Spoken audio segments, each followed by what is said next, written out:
meeting of the Oregon Climate Action Commission to order and welcome the commissioners, invited speakers, as well as the public who are joining us today.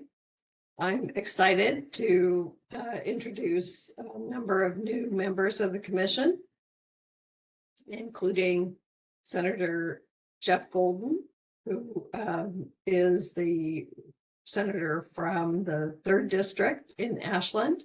And he has a very important role, has had very important roles as the chair of the Natural Resources and Wildfire Committee, as well as membership on the Senate Energy and Environment Committee. And prior to that was involved in local government issues. So very glad to welcome Senator Golden to the commission, as well as John, and I apologize if I don't get your last name correct, Wozniacki. It's Vashitinsky, but John W is fine. Vashitinsky. Thank you so much. I appreciate that. Vashitinsky. And he is the Multnomah County Office of Sustainability Director. And he's done a number of things in that role of helping the city of Portland and the Multnomah County launch climate plans. And we're really pleased to have him join us.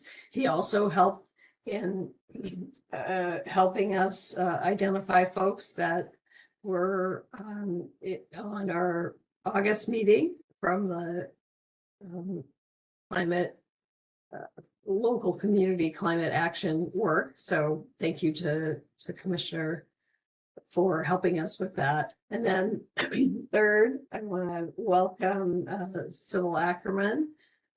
She is currently the Chief of Staff for the Oregon Climate Treasurer Oregon State Treasurer, and they oversee $140 billion in public funds for beneficiaries, and have had some recent legislation to help them think about how to build climate into that investment strategy. And before that, she worked quite a bit with private philanthropy, and has also served as on the board of forestry. So it brings a lot of great background to our group. So I want to welcome all three of those new commissioners, and look forward to hearing from you during this session. So next slide, please. If you, Jen, if you could go ahead and please remind people how they can suggest questions and or provide comments. Good morning, everyone. Thank you for joining us again, and welcome to those who are new. Today we'll be using WebEx. To turn on your mic, just toggle over the mic microphone and click on it, as well as for the video camera. If you want to turn on your camera, you can toggle over the camera icon. You also have the ability to raise your hand by clicking on the reaction icon. And you can also chat with all panelists, but please keep in mind that your chat is public and the public attendees can also see it. Thank you.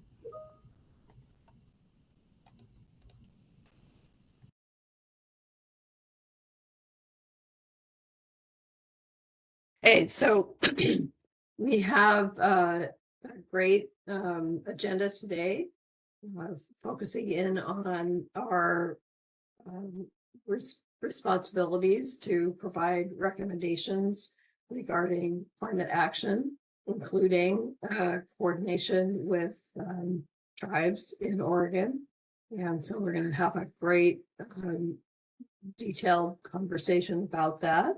And then we'll hear from commissioners and agencies in terms of updates on other activities, followed by public comments. And then we'll have closing remarks, including kind of look ahead at some of the major topics we're anticipating in our next set of meetings over the fall and early winter. So that's kind of the agenda for today.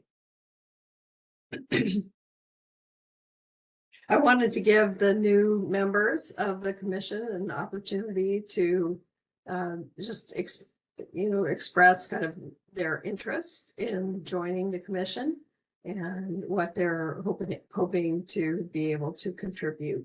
So I'll go ahead and open that up for commissioners, the new commissioners, to be able to provide that.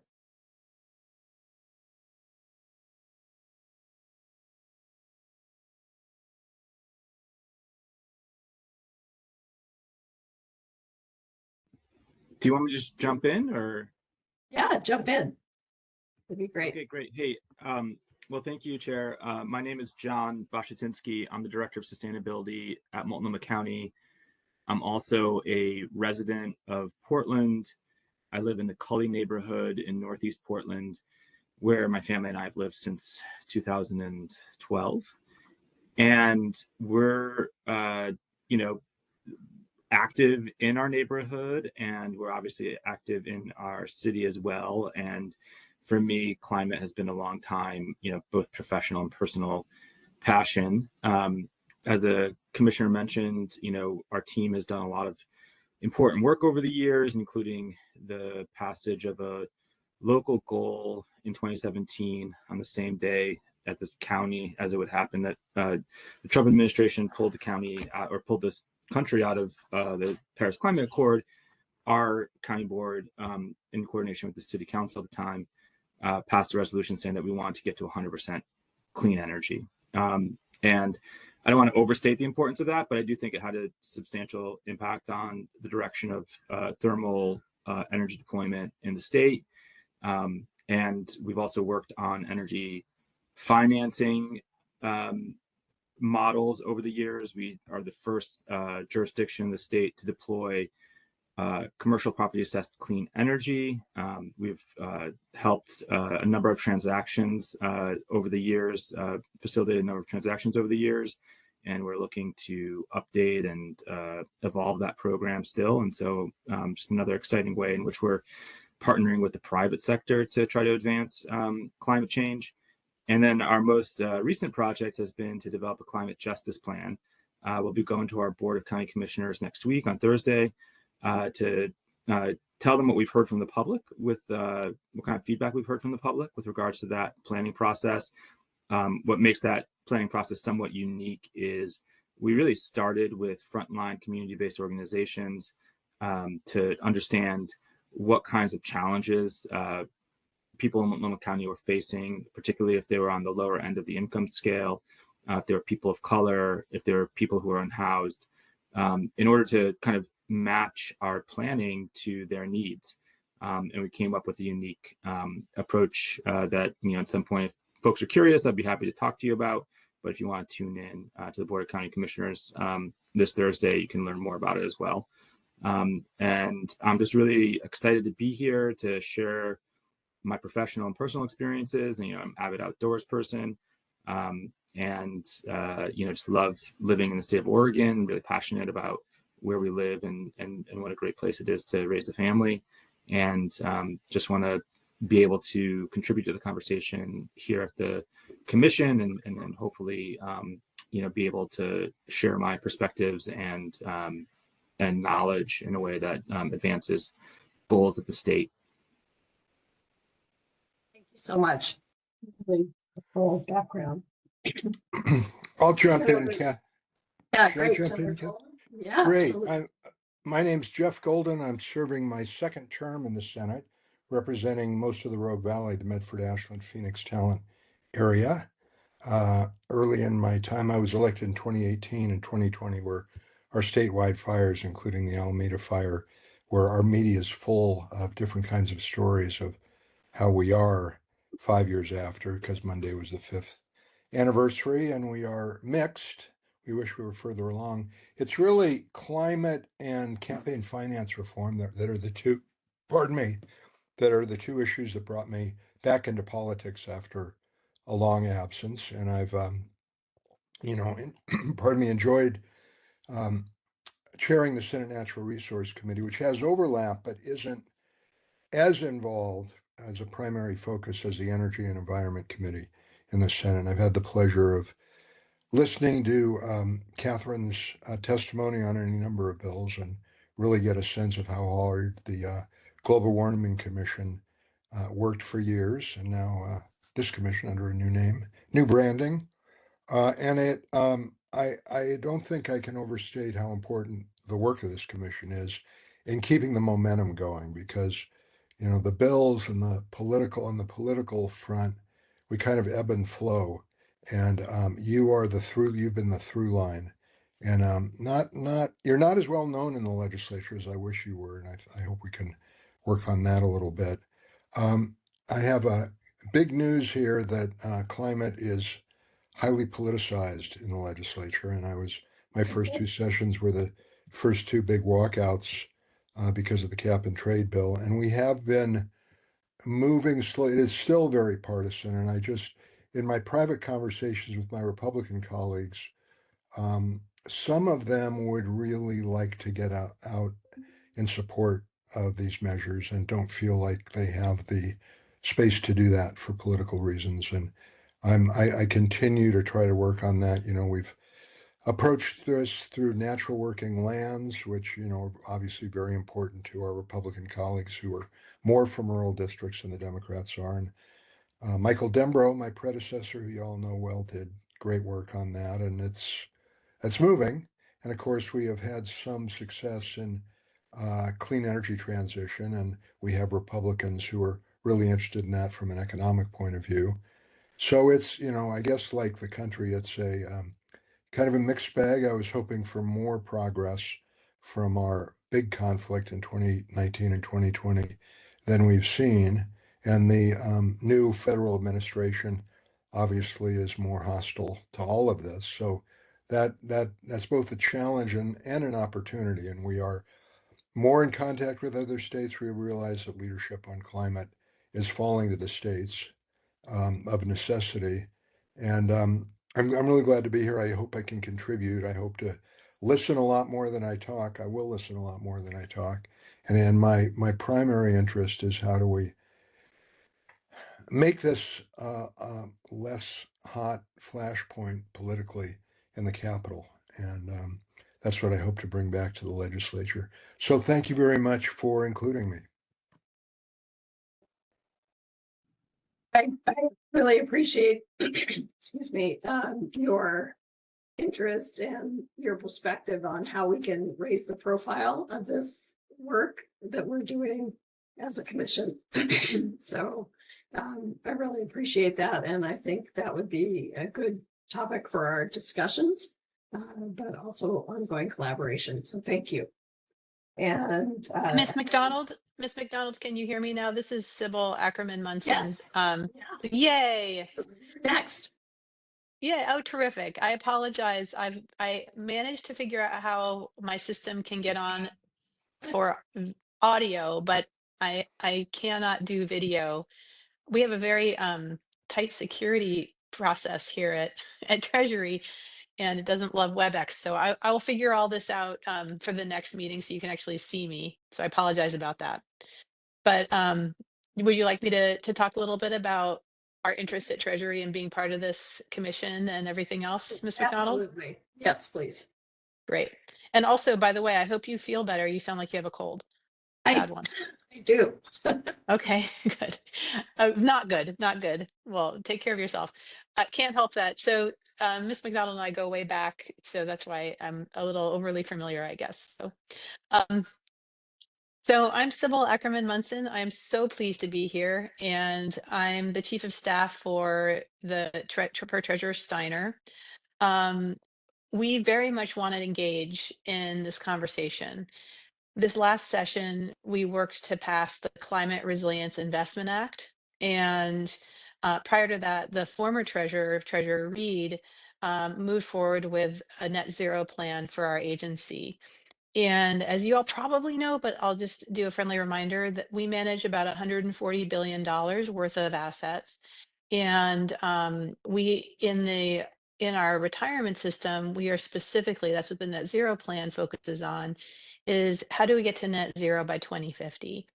And so this is something that one of the many reasons I'm really honored to be the chief of staff for Treasurer Steiner is because this is a priority for her, priority for me. And when I was talking to Ms. McDonald about this commission, I thought it would make a lot of sense for us to be part of the conversation here as you all are talking about work and next steps. And Senator Golden and I really think a lot also about how do we depoliticize this issue and make it about opportunity to really support people as the climate is changing and also to support industries and firms who are working towards the transition. Is there anything else you'd like me to highlight, Ms. McDonald? I think that's great. It's a great start. Okay, thank you. Well, welcome to our new commission members. And we do have some additional seats that are open and that we're working to try and fill. But it's great to have all three of you joining our team. I think it'll make it that much stronger and give some additional perspective and interest to our efforts.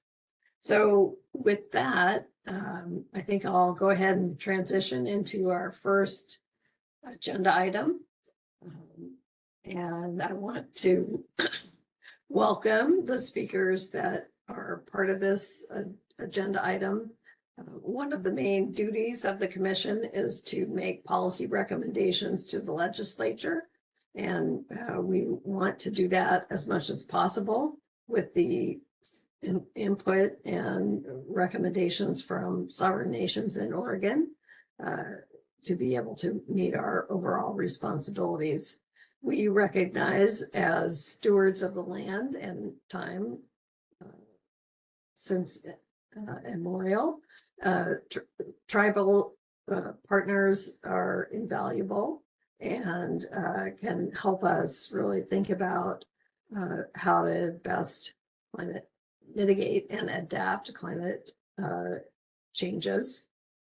So we're really excited about having tribal interests to talk to us and also engage.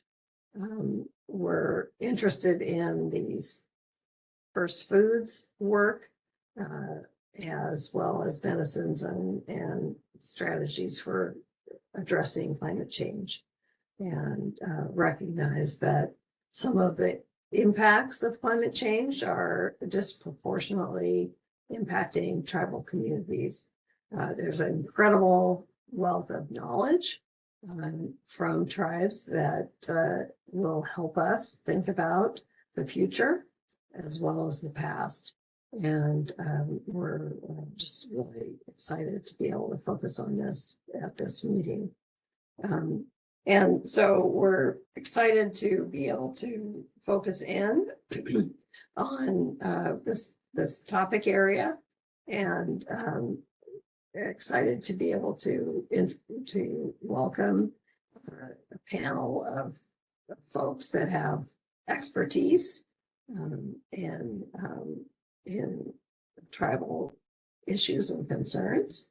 And we'll just do a quick introduction for each of those folks, and then I'll turn things over to the first person I'm going to mention, who is Threll Kalika, and she is the director of the Institute for Tribal Government and at Portland State University, and she has over 20 years of experience as a legislative policy and planning and regulatory advisor to the Attorney's Office at the District of Oregon, as well as the U.S.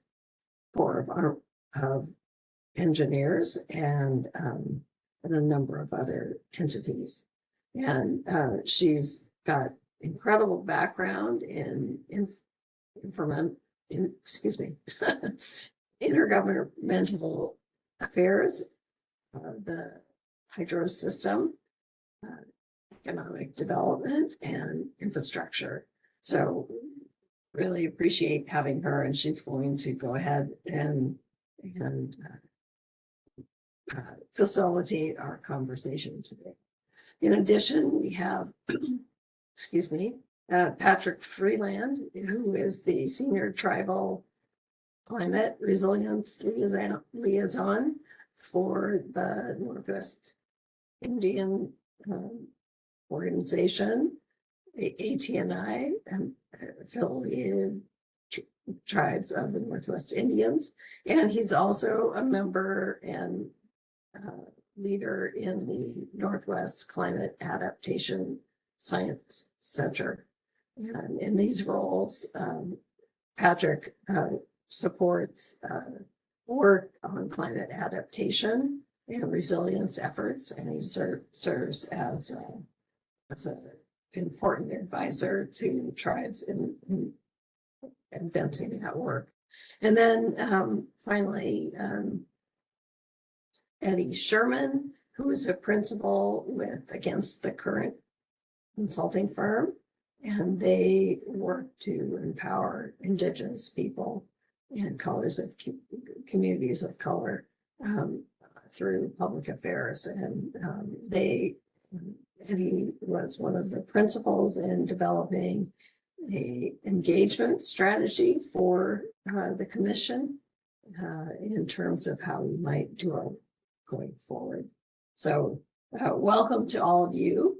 And I look forward to just turning things over to Darrell to go ahead and take on discussion for this work. Thank you. Well, also like to give you a break. You do sound like you have a cold, and get some tea and give those vocal cords a rest. And we'll take on the talking this morning with folks. Good morning, everyone, and thank you again for the invitation to the three of us to come and speak with you. I understand our colleague Shana Radford has a conflict this morning, so she won't be joining us, but that just gives my colleagues and I, Eddie and Patrick, a little more time to share our thoughts with all of you.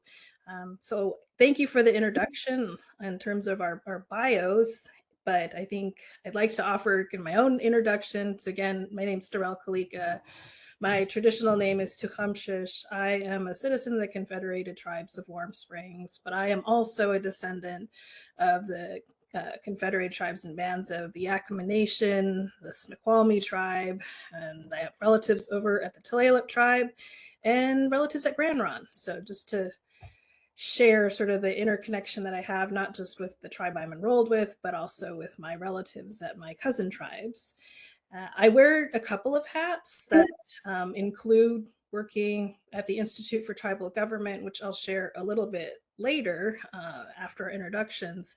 But I also work with Patrick and Eddie at the Affiliated Tribes Northwest Indians on their water program. I used to manage the energy program, but by background, I'm a natural resource and federal Indian law attorney. And my whole reason for going to law school was really centered around water and my passion for working in the space around natural resources. So I'm going to pass it over to my colleagues if they want to offer some of their own personal introductions as well about themselves. And I'm going to have some questions to kind of kick us off, or at least a question to kick us off in our conversation. But Eddie, I see you right there in my line of sight, so I'm going to pass it over to you.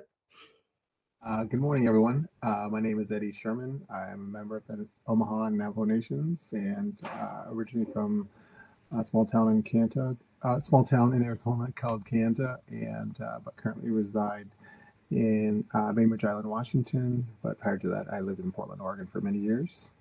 And our firm, Against the Current Consulting, works on a portfolio of issues with Native-led organizations all across the country. But for the last few years, we have been working on natural climate solutions, greenhouse gas inventory, as well as some federal land management issues as well. But very good to be here with you all this morning, and it's a pleasure meeting you virtually. Oh, one more thing. Sorry. I also wear many hats like Darrell does as well. I actually am the co-chair of the Affiliated Tribes of Northwest Indians Climate Resilience Committee.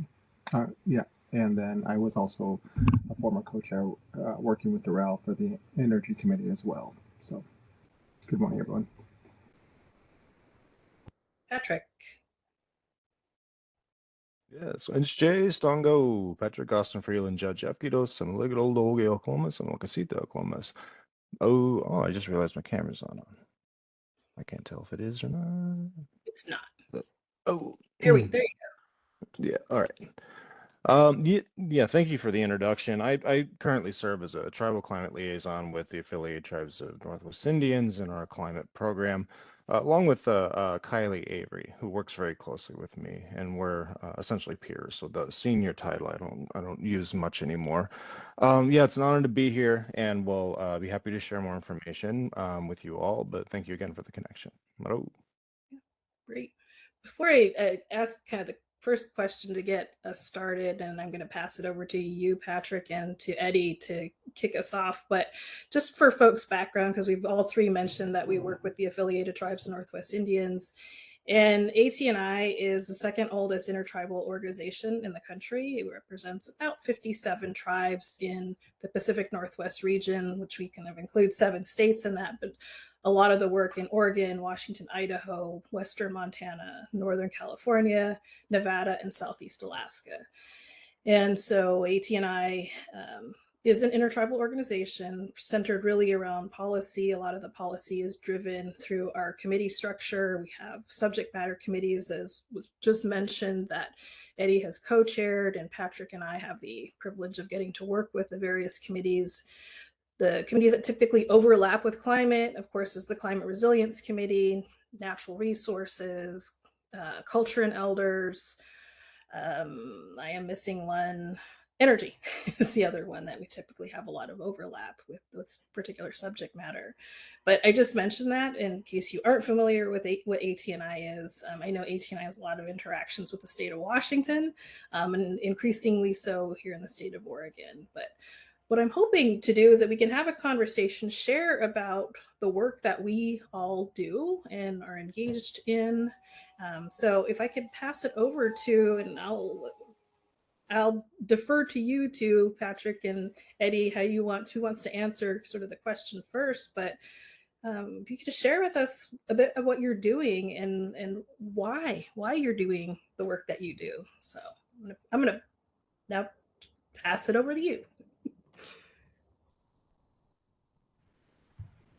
Yeah, why don't Patrick, if you wouldn't mind going first and kind of giving sort of setting the table for the landscape across Oregon and much across the Northwest of what you're seeing. I think you have some really great insights, and I can fill in behind you on some of the engagement strategy work that we developed, as well as some of the resolution work we did to support that. Absolutely. So after this kind of positioning, I'll have a brief presentation for you all to be a bit more specific about some of the method and strategy that we are kind of incorporating, really to build relationships and partnerships. I do also want to be very adamant that as kind of employees of ATNI, we serve the tribes. We do not speak for tribes. However, we are entrusted with a significant amount of responsibility, as experts, but trusted experts in our particular field.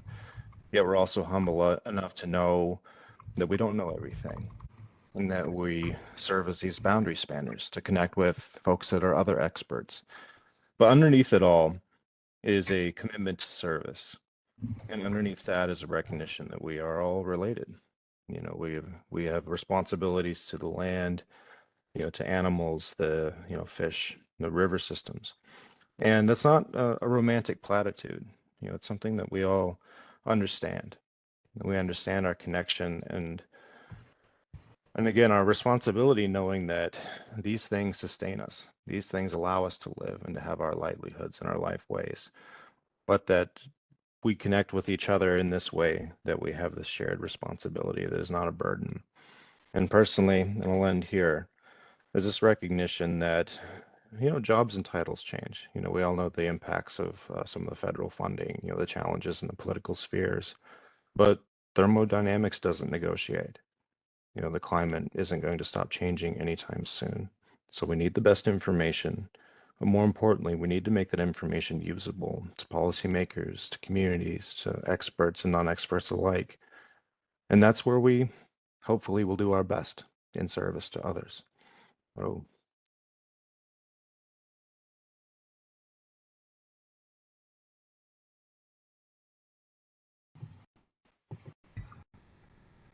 Thanks, Patrick.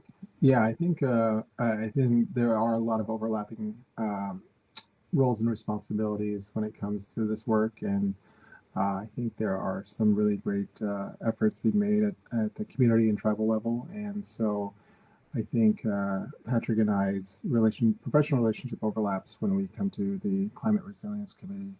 And one of the things that we have been focused on is really getting a little more intentional and proactive about our strategy and our positioning and what we're seeing in the climate resilience space, climate resilience adaptation space in Oregon, Washington, parts of Idaho, parts of Western Montana, and Northern California. And so I think there is a lot of really great work, but there's some challenges around getting a disconnection between those efforts across the region. So we're really excited to continue these conversations and with new audiences and figure out how we can best connect them. And I think we're getting ready for the annual convention that will take place in Suquamish, which is about 15 minutes from where I live on Bainbridge Island.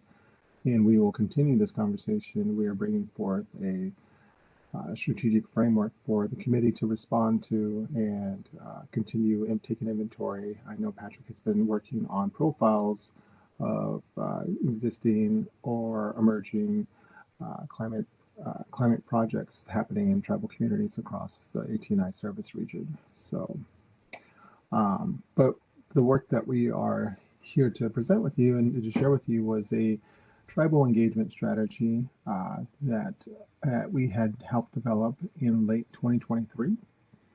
And it's eventually got it to a more final form in 2024.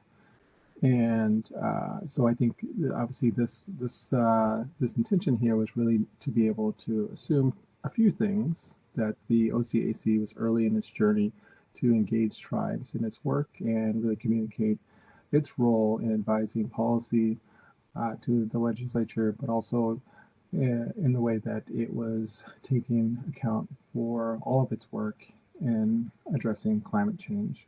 And we wanted to give the commission itself some really sort of solid foundational work to begin with. And so we went into this developing this engagement strategy to achieve really 6 outcomes. And one was to establish some baseline of formal and informal communication and meetings that will be established and occurring regularly with tribal leaders and their staff that are working in this space. The second one is to raise awareness through all platforms of communication, whether email or discussions, in-person meetings, to have the tribes and their counterparts and their staff really understand the work of the OCAC and the natural climate solutions and legislative opportunities that really would hopefully bring their priorities and their perspectives and their positions into the work. The third area was to increase the understanding by OCAC and state leaders of how tribal leaders and their staff and their interests may be affected by the passage of, at that time, HB 3409. And so figuring out ways that tribes can get regular communication and updates and analysis of the impacts of that on the tribal communities across Oregon, especially the 9 federally recognized tribes and the 2 tribes that have treaty rights that may be impacted but don't currently reside in Oregon. And then I think also just mapping and creating profiles of tribes that are interested in discussions regarding OCAC and natural climate solutions, and bringing those folks closer to the work that OCAC is doing, and creating ongoing tribal and indigenous knowledge practices and analysis to the work that the OCAC and the state are doing, and disseminating that information and findings and recommendations to the broader climate action, climate resilience space, and to really kind of make sure that tribes are regularly engaged and consulted on the work of OCAC. We realize it's not, it has a very particular role within the state, but making sure that as resources and supports become available through the provisions within HB 3049, tribes are aware and engaged in being able to access those resources. And so those are sort of 6 high-level outcomes. And what we know about this type of work is that it's really largely driven by relationship and trust. And this work right now is coming at a really tenuous time where tribes are responding to any number of issues that are coming down from the federal level and trying to continue to address some capacity issues that they've always had. I've always been working with less resources to address some very heavy issue areas. And so we've been working in this space for the last 8 to 10 years, and I think the capacity issue seems to be a systemic one, just because there's not enough resources to fully staff and bring to bear the resources and capacity needed to address all the issues impacting tribes, especially in this space and the conservation space that we usually work in. But essentially what we had done is broken that. To get to those 6 outcomes, we had set up 5 phases at a high level. One was obviously continuing to discover, learn, and listen, which would really begin to continue to help the ACC understand the landscape, build those relationships, start building a profile and understanding and those. I think when you show up to some of these tribal gatherings, there's a familiarity that's needed and necessary for folks to want to trust and engage. There is phase 2 is really around setting up infrastructure to support the strategy. So kind of mapping out existing relationships with the tribes. Again, making sure that you understand who the landscape is. And this is a process. This is not a project. There's a lot of transition that happens in Indian country. And so whether there are tribal elected leadership transitions that can happen frequently sometimes, or there are transitions in the administration, especially in the natural resources and climate resilience spaces, it's really important to keep those lists and those contacts up to date, and to really kind of further develop some additional materials for how you want to come into contact with tribes and what that looks like. And I kind of wish Shana was here, because I know that she's doing a lot with a consultation task force that's kind of redefining what this means for the state on a variety of levels. So the third phase is really around activating, obviously continuing to make those inroads, reach out to tribes, bring them into these conversations, engage them, and build awareness. I think that's a big part, is that listening, learning, and raising your own awareness and finding some common ground on these issues. I think the other part here is that exists parallel to that is just attending meetings and the listening sessions. We all invite you to the Climate Resilience Committee meeting that's going to be happening, I think, the second week in October in Squamish. It's a really interesting space to learn more about what tribes are up to across the region with regard to climate resilience, and to see what they're facing at the state, regional, and federal level. So, and then I think the final phase is really around ongoing maintenance relationships. As I said, this is a process. It takes time. It takes relationship building. And for any existing engagement strategy, whether it's formal building the inroads for formal consultation, really rely on building trust, credibility, and relationship. So those are really a key driver for any work that happens across Indian country. So obviously, part of this plan was really to make sure that we put in, again, transitions have happened. Leadership of the 9 federally recognized tribes here in Oregon and their tribal staff that lead in this particular space or at the natural resources level broadly. The intertribal organizations that are important partners in this process, AT&I being one of them. There are some folks that meet formally or informally, like the Pacific Northwest Tribal Climate Change Network, which has almost weekly or bi-weekly meetings. There are folks like the Intertribal Timber Council and some other organizations that are coming together. And then just a timeline of like what you can count on in a given year. January, there is generally a winter convention that AT&I hosts in Portland, where again, AT&I hosts these convenings and forums for policy discussions 3 times a year: the winter, the mid-year, and the annual. And then every other year, they have very focused summits on climate change. I think this year they just had one on energy.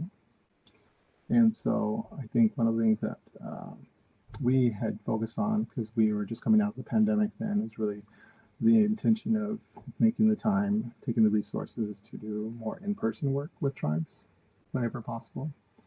Also recognizing that they have their own capacity constraints and limitations, but it takes time, it takes persistence. We do some light stalking for some of the other engagement work we do around the country, because it just takes a lot of follow-up. And we have to get to know folks either at AT&I or the National Congress of American Indians or any other place where we can create a forum or be able to listen in a forum or present to an audience of tribal leaders and their staff.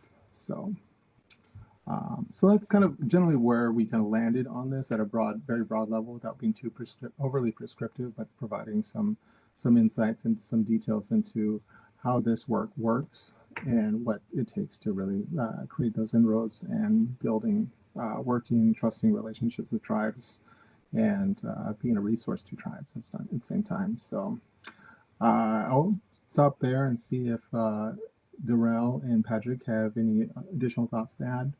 One thing that we did do while we were devising the strategy is actually we took it to the Climate Resilience Committee before I became a co-chair, and we engaged the audience in providing feedback and giving us their thoughts, and then we followed up with a lot of the tribes that had questions or wanted some clarifications.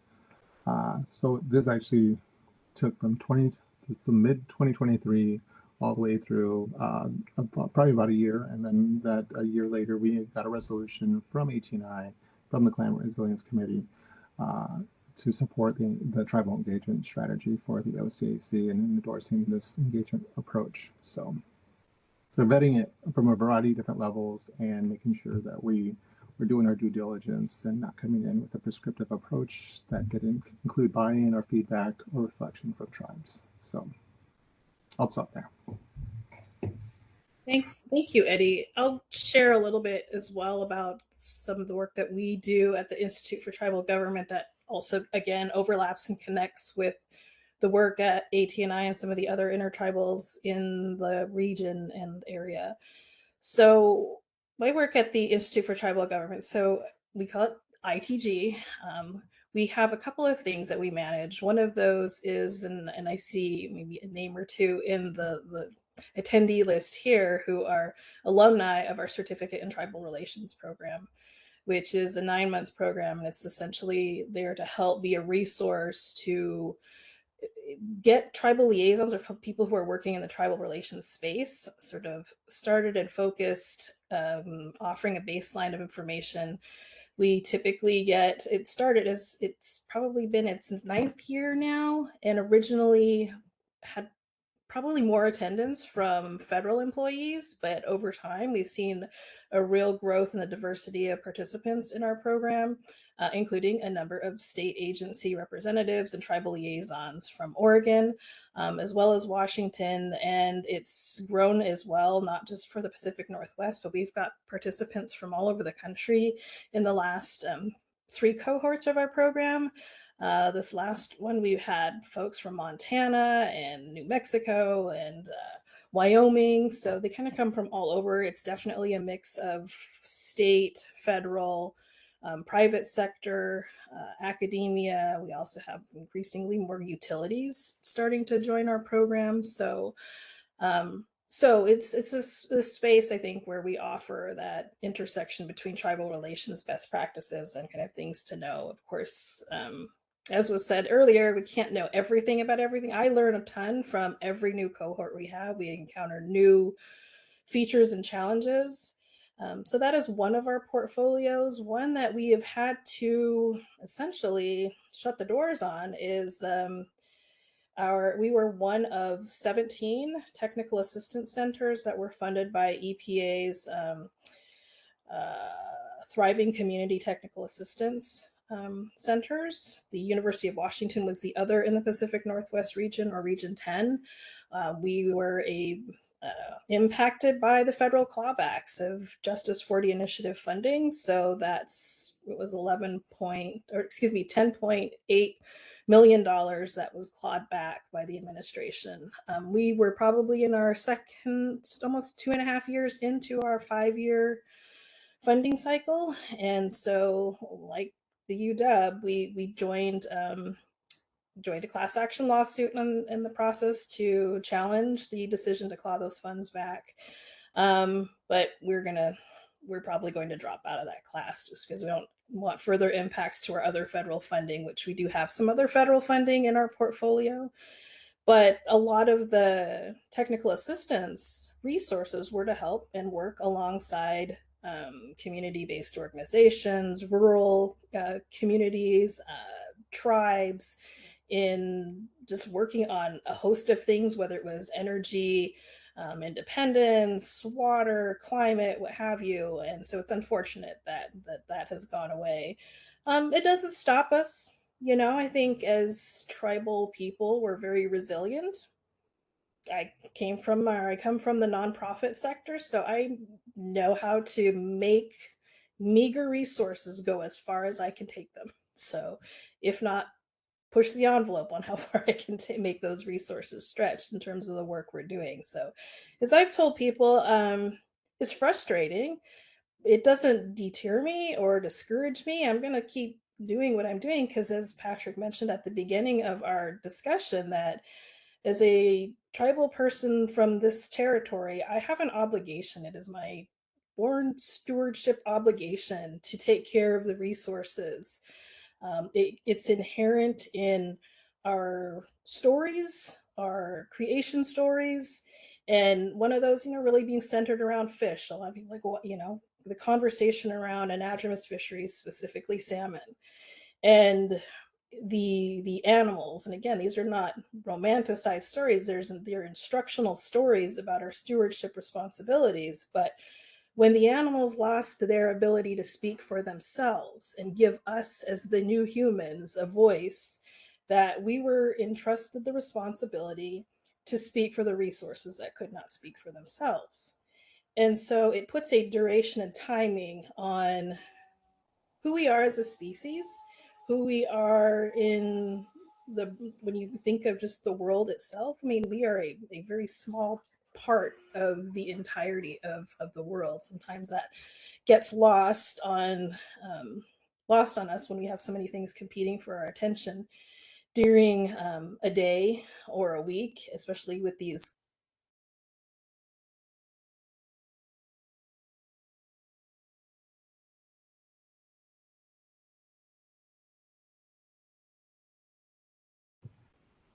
I think you froze up, Darrell.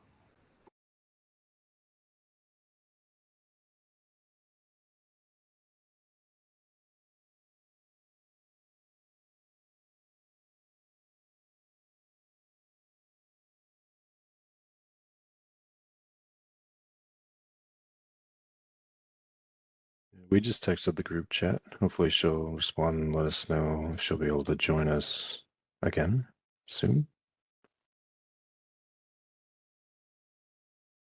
Other points you all would like to make? I think she's able to return. We'll let her pick back up. But I think I can transition into a brief presentation. Well, before we begin, I would invite you to first take a deep breath and check in on yourself. Like if you got tension in your jaw, relax it, tension in your shoulders, your spine. Just relax for a moment. And keep in mind, this is a lot of information very quickly. And it's all contextualized within the, bigger picture of being a person in a society, living on a planet, dealing with climate change. So just recognize that you may be carrying a lot of that with you. As we go through, I would also encourage you to recognize that a lot of times you're only looking out of one eye. Our brains tend to be efficient, but as you recognize you're looking out of two eyes, just know that your mind's going to be able to take in this information with a bit more presence, a bit more focus. Okay, let me share my desktop and we'll begin.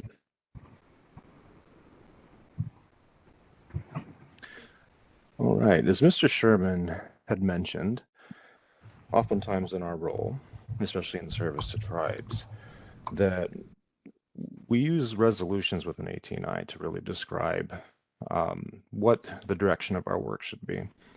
And the 2024 mid-year, as Mr. Sherman had mentioned, was explicit about supporting the Oregon Climate Action Commission.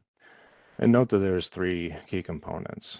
For sure, a formal support, recognizing that this work is authorized by the tribes that have voted from the convening floor. We recognize the policy alignments with Oregon Bill 3409, but explicitly this idea of ensuring equitable access to funding, technical assistance, and decision-making processes, but also being very clear about this collaborative approach and really exploring what does this collaboration actually look like, beyond required consultation, beyond the government-to-government requirements that often are very specific and legal in nature, and also liability reducing, but thinking about this person-to-person, neighbor-to-neighbor approach. How might you really engage that? Also, going through this presentation, I do apologize for the very text-heavy slides. Anyone that knows my presentations knows I usually have very text minimal. However, I developed this presentation to be shared so that you all could pull a lot of this language and make it really usable in your work as a commission. So this idea of respectful, inclusive, and reparative engagement.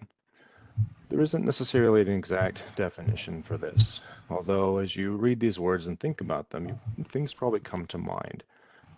And this is something I would definitely challenge this commission to really explore and expand upon, standardize, and perhaps come to a definition, but also to do so with tribes, as partners. A method for tribal engagement, or any interpersonal engagement, and you're welcome to use this in other aspects of your work, is the concept of building a fire. Something that most of us have done, or have seen done, a very human thing, something that really connects us to the past and who we are and how we exist. But just like building a fire, when you're building relationships, particularly around some kind of action, it's important to first clear the fireplace. Oftentimes we go into a project or a meeting with very explicit, very complex agendas, and quite frankly, not even knowing who's in the room. This is a good example, and it's not to chastise or shame, but just understand that there is a very solid way to do this. And so the first thing to do is when you're connecting is to make an introduction. Who are you? Who are they? And recognizing that in tribal communities, and arguably most communities, people don't care what you know until they know that you care. And as you're making these introductions, the first thing that you want to do is you align your values. Why are you doing the work that you do? And why are people connecting? What values do they share? And you build from these. You could have differing values. You could have differing perspectives, but start little to big. Almost always, peoples will have very shared values. Things like taking care of youth. Things like making sure that their community is safe, has food to eat. And once you've found those values, The spark essentially is a shared commitment to an action. And again, little to big, sometimes it can be small, it can be simple. But if you follow this process so far, you'll find that it's very easy to delegate an action as everyone is already aligned. And that also helps to flatten some of the either imposed or assumed hierarchies that can exist. And as you start further developing these actions, this is the point to build your fuel. This is where you find funding, large grants, things that support these actions that you are undertaking with others. And this fuel is very critical because far too often folks can align their values, begin to commit to an action, but realize they don't have the capacity or the resources to sustain it, just like a fire. If you don't feed it and it goes out. But once you fuel your fire and it starts to grow, this is where you really make these connections. You start building partnerships with other agencies, NGOs, other tribes, regional organizations, also aligned doing the work that you do. And it's also important to recognize, just like building a fire, you don't want to build a fire that's too big. At times it can be useful to think about helping others build their own fires, nearby. You can kind of have these different spaces, but also recognizing sometimes people may have challenges building their own fire. And with a solid and strong fire, you may be able to share some of that spark. And again, this is a metaphor, but it's also a method. And so I would invite you to kind of consider this a bit further. So when we think about technical work, particularly with the climate adaptation science centers, as a tribal liaison, we are in a cooperative agreement with the Bureau of Indian Affairs Tribal Climate, also known as Tribal Community Resilience Program, the United States Geological Survey, under the ecological mission areas with the climate adaptation science centers. Also in partnership with several federal agencies, including NOAA, the National Oceanic and Atmospheric Administration, the USDA, and several others, all committed to very simple or similar work addressing climate change, but more importantly, addressing the impacts and understanding the mechanics at ground level and also at regional and global scales. So here's an example. We talked about developing climate adaptation profile. So let's look at a projection for the Burns Paiute Indian Colony. Now, these are available from the Native Climate Project for most tribal nations, at least for sure all the tribal nations within our region. And I'm sure many of you have seen graphs like this. They can be a bit overwhelming. They have these different averages and these numbers in Celsius or Fahrenheit. But that doesn't always mean so much at ground level, and it's really hard to know which of these pathways to follow. Without getting too into the weeds, so a lot of climate plans are very old. The Burns Paiute plan, for instance, was from 2016. And for the climate models they were using then were what were called CMIP-5. And don't worry too much about that acronym, but these pathways that were built on those were still fairly applicable. But the CMIP-6, which you're seeing here, incorporated data, like what really happened, in the most recent one, 2019, 2020. And also backcasting, having better data that informed these historical trends. And so it tightens and tightens the model. Now remember, a model is a best approximation. And the example I always like to give is think about a gravel road, and the average size of gravel that might be in that road. Well, you measure it and you get the weight. But if you were to look in that road, you probably would never find that exact size piece of gravel, but it'd be pretty close. And so now, these are what most models are using. Now keep in mind, CMIP-7 is scheduled to be released by the end of this year. However, with these current challenges and resources that have been severely impacted, this may be a little further, a little while longer. And also recognize that there have been major upticks and changes that in some ways are exceeding what these models have predicted already. That 1.5 degree number that you've heard in the Paris Climate Accord. Well, last year, The global average was 1.6. Now those averages are over 10-year time spans. A lot has to do with things like the El Nino, other events on the planet that may kind of make it a little bit higher or lower. But just recognize that we're accelerating very quickly. And a lot of scientists and policymakers have been using this middle of the road, the kind of the orange one on this graph, with optimism, and with this idea that, yeah, we may be transitioning to electric vehicles, we may be having climate pollution reduction programs, we may be having better international relationships that will help us to, utilize an economic structure to reduce emissions. But also understand that the electric infrastructure, as it's been developed, has not actually reduced the amount of fossil fuel emissions. Fossil fuel emissions have actually increased. Recognize that this international relationship, as we all know, is very rocky right now. And also recognize that there are new impacts. For instance, methane events, thawing permafrost, methane coming from oceans as different bacteria start to somewhat die off. And these can be very frightening, but they're important to take into consideration.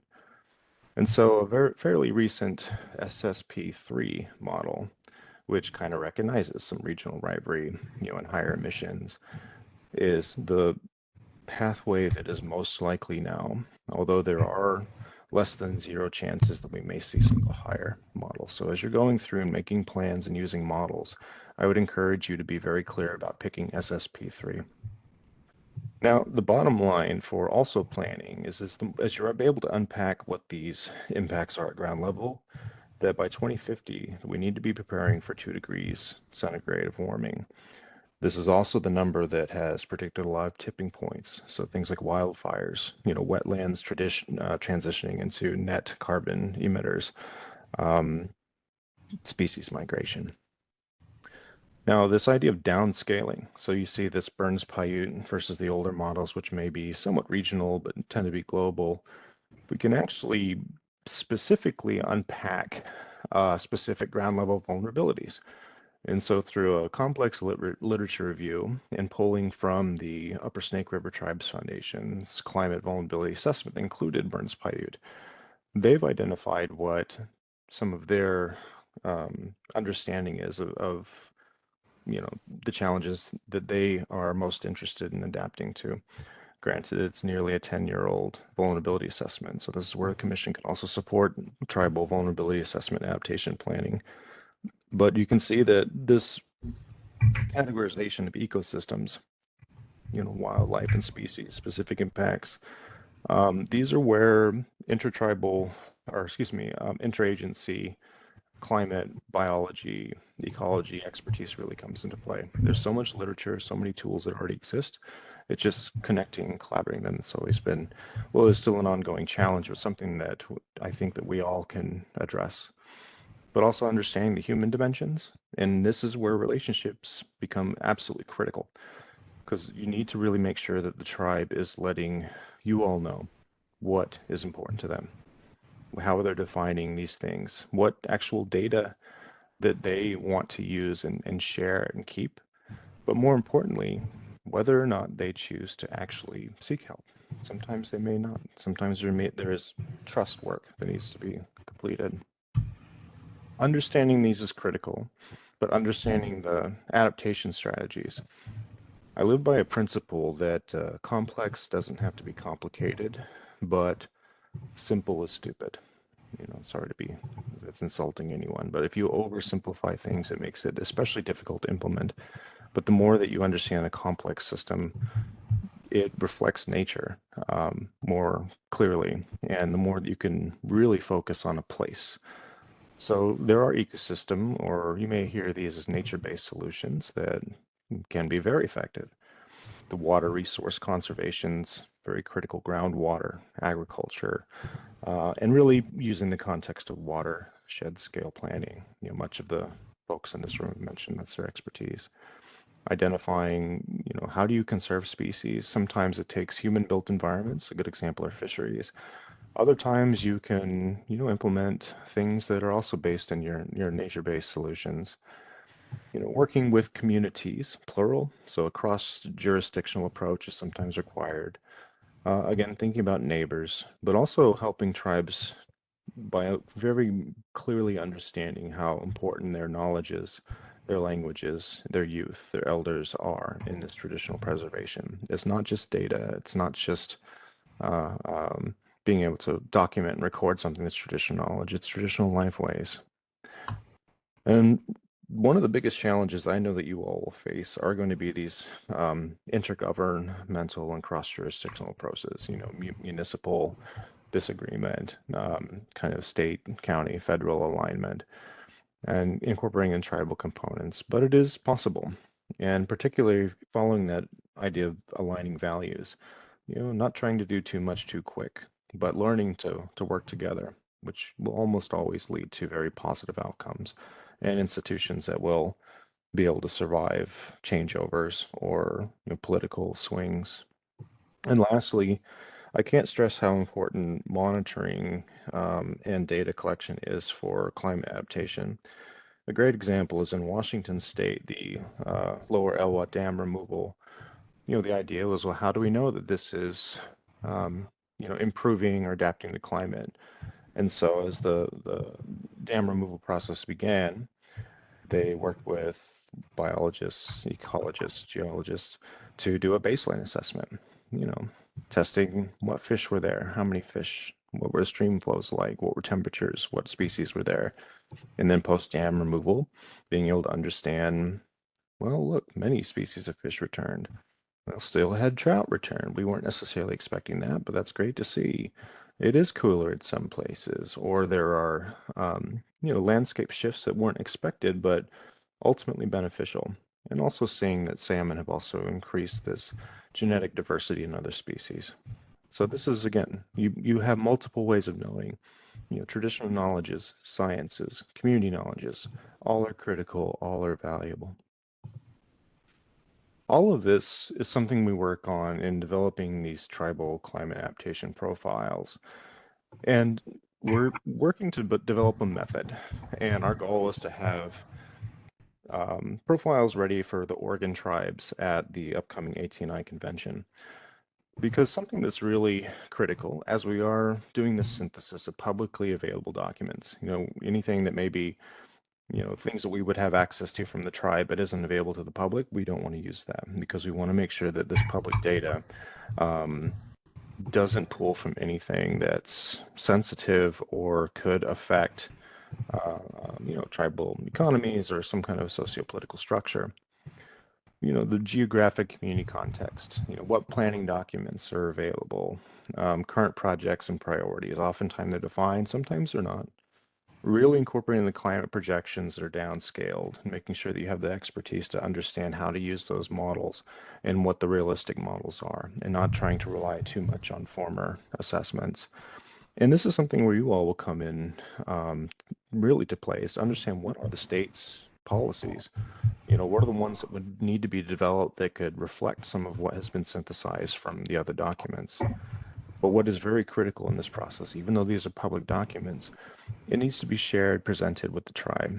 Because oftentimes adaptation plans are developed by consultants or allies or scientists, and the tribe may have had several leadership changes, and they may not even be aware of what's in the plan. But by asking them, building the relationships and asking what is important to you, where is the area of focus, finding that alignment, recognizing where more data, information, or community development may be required. Once you get that review and that approval, which isn't necessarily a hard process if you do it in the right way, when you really know the clear needs, asking that question, what are tribes really asking for? You can rapidly connect to researchers or institutions. And this is going to be critical as we need both rapid response, but also recognizing the capacity scarcity that is going to increase. And with this process, we are hoping and pretty confident that this will help to bridge the gap, but also prepare us for future development and establishment of clear institutions that, should we see either a political change or a social change that's more supportive and ready for rapid response, we'll have a framework and structure that will be very solid And more than that, standardized, something that tribes will use, states can use, regional organizations can use, all built through relationships and agreement. So our next steps and continuing steps, and what I would very much direct you all is to focus first, principally, primarily on relationship building. Make sure you know who you're working with. Make sure they know who you are. Connect and align your values. This will save you a lot of time. This will also prevent as little contention as possible. There's always going to be some. We are human after all. But better integration with AT&I as a convening body, so different tribes, tribal, other committees, but also our environmental programs. We have an energy program. We have a natural resources program that currently doesn't have staffers, but will someday. The water program, as we've made these very strong connections within the past year. Natural resource managers at city levels, university levels, community levels. A lot of times there's a lot of information and people are often working towards the same thing. So the better we can, number one, don't build what's already been built, find out what networks may already exist and do better at connecting them, and coming to agreement and finding resources and information that can be used. And ultimately, as Mr. Sherman has very much advocated for, there needs to be funding for tribes to participate, funding for tribal planning, asking elders or even tribal peoples to meetings, recognizing that their time is pretty valuable. So being able to compensate them for their time, not as payment, but as a respectful acknowledgement that they have many duties. And if they're offering time, it is much more valuable than you may realize. And this connection also to understanding what are the changes at the federal, state, and tribal level. So when you really need to be aware of incorporating larger strategies with others, particularly policymaking bodies, and also recognizing that you are a state group, but Washington's working on it. Believe it or not, Idaho's working on something similar, but under a different name, our Pacific Northwest region, but also connecting with other regions within the United States, but also with our relatives in Canada and ultimately globally. And I'll leave you with this challenge. Relationship building is the most critical and effective thing that you will ever do. Grants come and go, jobs come and go, catastrophes happen, but the relationships that you make, and not just with people, but with places, will last stronger than anything, will lead to action that is more meaningful. And quite frankly, these relationships are beyond you, beyond your lifetimes. Sometimes you're already connected to your family, your ancestors, your past, and connected to the future. And we have a lot of examples in nature of flow, of relationships to the land, of water, and how we're all related, we're all complex. And the complexity of our work, especially technical work, are still analogs. Think of the many roots of a tree, all providing necessary nutrients, information that come to a trunk so that ultimately it can express in a very systematic, complex way, but ultimately a elegant way. I thank you all for your time, and I will end here. Patrick, and for all the folks that spoke before, I was particularly touched with the concept of connection to place. And we all have a connection to place, and being able to integrate that. So I really appreciated that. But I'll just open it up for additional questions and comments from commissioners. Actually, I didn't get a chance to finish my comment. Oh, sorry. Yeah, absolutely. Yeah, thanks. Sorry. I don't know. It's what's going on. I guess sometimes the internet, maybe it's AI. I don't know, say it's AI. Because I was having weird things even while Patrick was talking was going on with my screen as well. So I just wanted to just thank you for Eddie and Patrick, your words, and just to sort of, I think, build off of the conversation as Patrick was ending on relationships. And I think where I saw you all depart on my screen was when I was talking about stewardship and stewardship responsibilities. And that really is tied to relationships to all things in creation. And so I think a lot of the work that I feel like we get blessed to do as tribal people is in that space of relationships and understanding that it's so much easier to build these relationships when we're not in a time where we're being not having to be reactive, but can be in a space of being proactive and have sort of more natural capacity to exchange information, get to know each other. Because when the time is needed that we need to call upon each other, it's easier to call up someone I know and who is a friend. Well, hopefully a friend. And so I think kind of thinking along those lines and really sort of looking at the lay of the land currently in terms of the space we are in. And we saw this during the first Trump administration, that we saw an increase because tribes are heavily focused when we're talking about government to government. Our brains in that realm naturally go to the federal treaty and trust responsibility side of what government to government means. And that we're sort of in this evolution process of government to government, also now expanding beyond just the federal level to states, counties, local governments, special districts. And so the relationship building across governments now, and then also within intertribally, tribes working together uh, on climate, on a host of other things. Economic development is another one, and just looking at the opportunities there. So now that we're in the second Trump administration, this relationship that's been cultivated between tribes and states, I think is going to continue to evolve. And really out of necessity, because when we start to look at our relationship as a region to the Beltway, we're talking about across the country, that relationship has always been interesting between tribes in the East and the West. And so kind of thinking in terms of the building of relationships between our neighbors, because we probably share a lot more in common geographically and in terms of values and principles. And so being able to cultivate those. And the conversation, I think, while we don't have Shayna here, I have had the opportunity to meet with her recently about the upcoming governor's annual tribal state government to government summit that will be coming up in October. And so, there's these opportunities that the state is already working on and furthering the development of what tribal relations looks like in the state of Oregon, because work that's going on in climate is not going on in just one agency. It's going on in multiple different agencies. And I think the question, at least I've heard had the opportunity to facilitate 2 sessions with the government task force, and really listening to the language and how the tribes and the state are describing the evolution of this relationship, the shared responsibility and shared stewardship that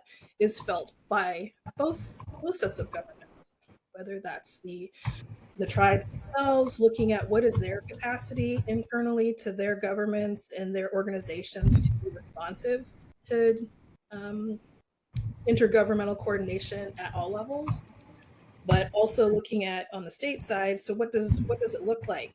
Then that there's sort of kind of varied tribal relations is kind of varied in the different agencies, whether it's a full-time tribal liaison in an agency, it's a full-time team of people that are tribal liaisons, or it's somebody who's assigned as a part of their other duties or as other duties assigned to them to do tribal relations. And I think the real question is what is the level of commitment and investment to doing good, effective tribal relations? I think, especially in this space, in the natural resources and climate space, as tribal people, we've always been stewards of this land. Our oral history tells us at least up to 10,000 years we've been here as stewards of these resources.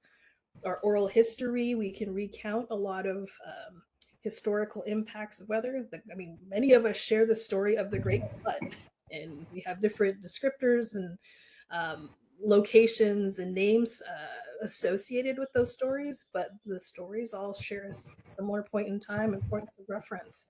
And so we can learn from each other's shared history. And I've often found, especially because most of my work over the years has been in the federal space, but I think trying to cut corners on tribal relations is never works out well. It takes a little more time to do things and work with tribes, but I think the outcomes are a lot better. The longevity, the duration, the impact is at a much higher standard of quality when tribes are engaged. So I'm going to pause there because I know, one, we have a break on the agenda, and two, I know you've kind of shared a lot of information and put a lot of information to you all. And I think that the break is always a helpful way to take a little bit of that in, that synthesize, and yeah. But I'll pass it back over to our leadership here to make that determination. But I'm just looking at the agenda and going by that. Thank you, Darrell. I think it's a great time to take a break. I will take a 10-minute break and then come back and follow up on the conversation. Do think about questions for the panel and go on. So very good food for thought. So thank you all for the presentation today. And we'll come back at 10:30 plus or minus.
Everyone, it looks like Chair McDonald has left the meeting.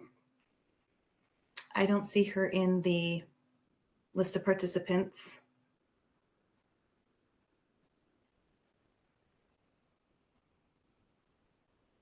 While we work on that,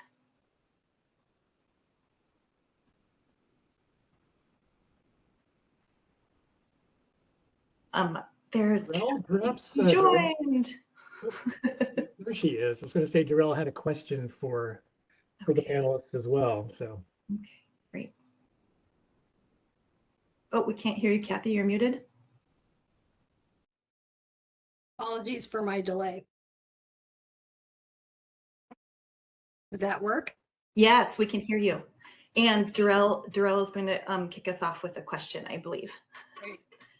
Okay. And I also saw the question in the chat from, is that you, Rahi? Yes, it is. Hi. Hi. Well, I'll get to your question after I kick off my question. How about that? So, I think the question that I wanted to ask my co-panelists is, and I loved it. I think the words were used already in the prior to our panel, but talking about the challenges and opportunities. I think really the challenges and opportunities specifically in this space between the tribal communities in Oregon, those of us who are working in the overlapping areas of climate, and the state of Oregon. So that's really where I'd like to focus my question to both Eddie and Patrick, and I can offer some other thoughts as well in addition to that. But yeah, maybe Eddie, I can kick it off to you, talk about some challenges and opportunities in this space. So. Yeah, I think the challenges are really about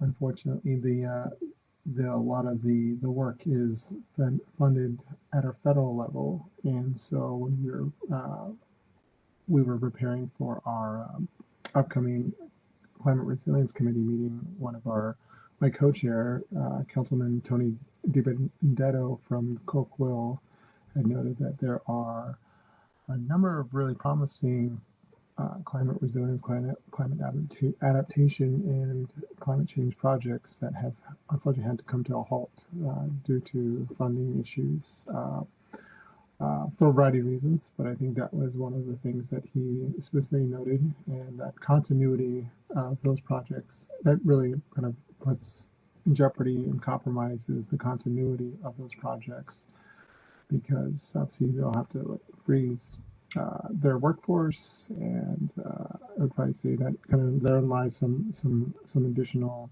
dominoes that fall, because while we have a growing and robust bench of tribal and native folks working in the space, we don't have it's not exhaustive. So I think when you find someone who's able to work with the tribes in those parts of the state, and to have to stop with no real indication of whether or not there will be some backfill of that funding, it gets to be challenging to create that continuity, that capacity, and build that knowledge and internal institutional knowledge and infrastructure for the tribe. So that is something that we will be tackling and having more discussions on. I think the challenges are part of the interesting solution that we have in working with Patrick and his team, is that gathering and consolidating information, because the space is kind of defined pretty broadly when you enter these conversations with tribes. And so there are unique and interesting players like CRICFIC, Columbia River Intertribal Fish Commission has a part of this. Northwest Indian Fish Commission has a part of this. They all have their own data.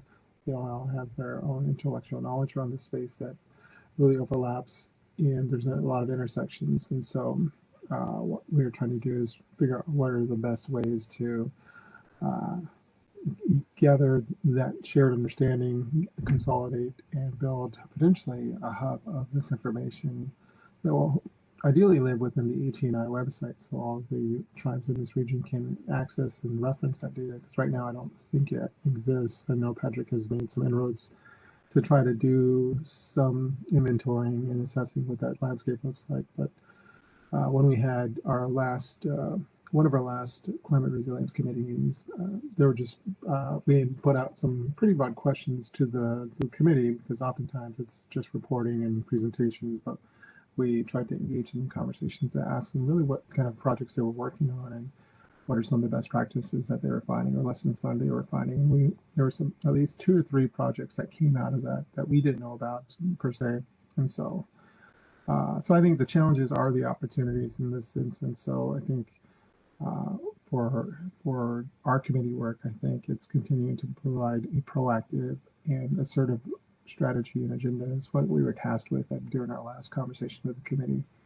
We want to see more action-oriented options on the table for whatever we come up with, and we have to use the tools that we have at our disposal, which are letters of support and resolutions that we can pass that set a policy position, which are really powerful if used effectively, because they can set the policy positions for the Northwest, and sometimes those will go on to, and the AT&I has a covenant with the National Congress of American Indians, and so if it's applicable, sometimes a lot of really great policy positions for Indian country are spawned out of the Northwest, especially around climate change, environmental protections, conservation, and they turn into national policy positions at National Congress of American Indians, and those really help. Congressional leaders, people in DC, making this national policy decisions on any range of issues, understand that all the tribes are collectively behind this. So, so those are some of the things that I'll point out as opportunities, because I think this is a really rich environment for policy advocacy leaders, tribal and native policy advocacy leaders that are doing really important work that essentially leads the country and Indian country on these particular issues. So.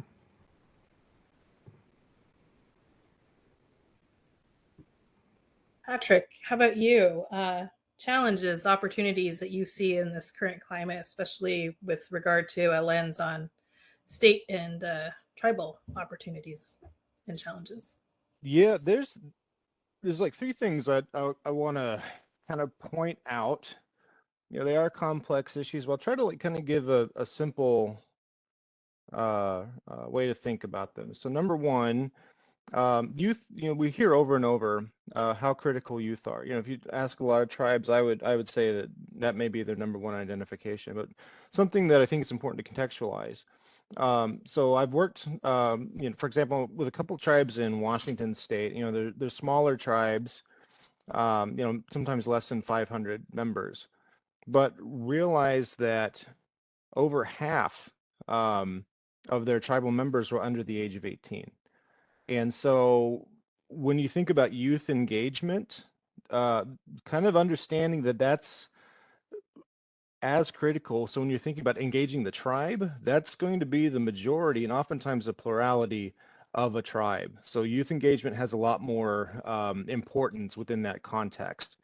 But that's also a challenge, right? Youth have a lot of, especially younger folks now, have a lot of additional stressors that I don't think a lot of people in this room have really had to face. And you're probably aware of, ideas of historic trauma, intergenerational trauma, and other sorts of like traumas that many youth face, and Native youth in particular. But one thing I would challenge you all to say is when you are engaging with youth, you got to tell them how important they are. They don't hear it enough.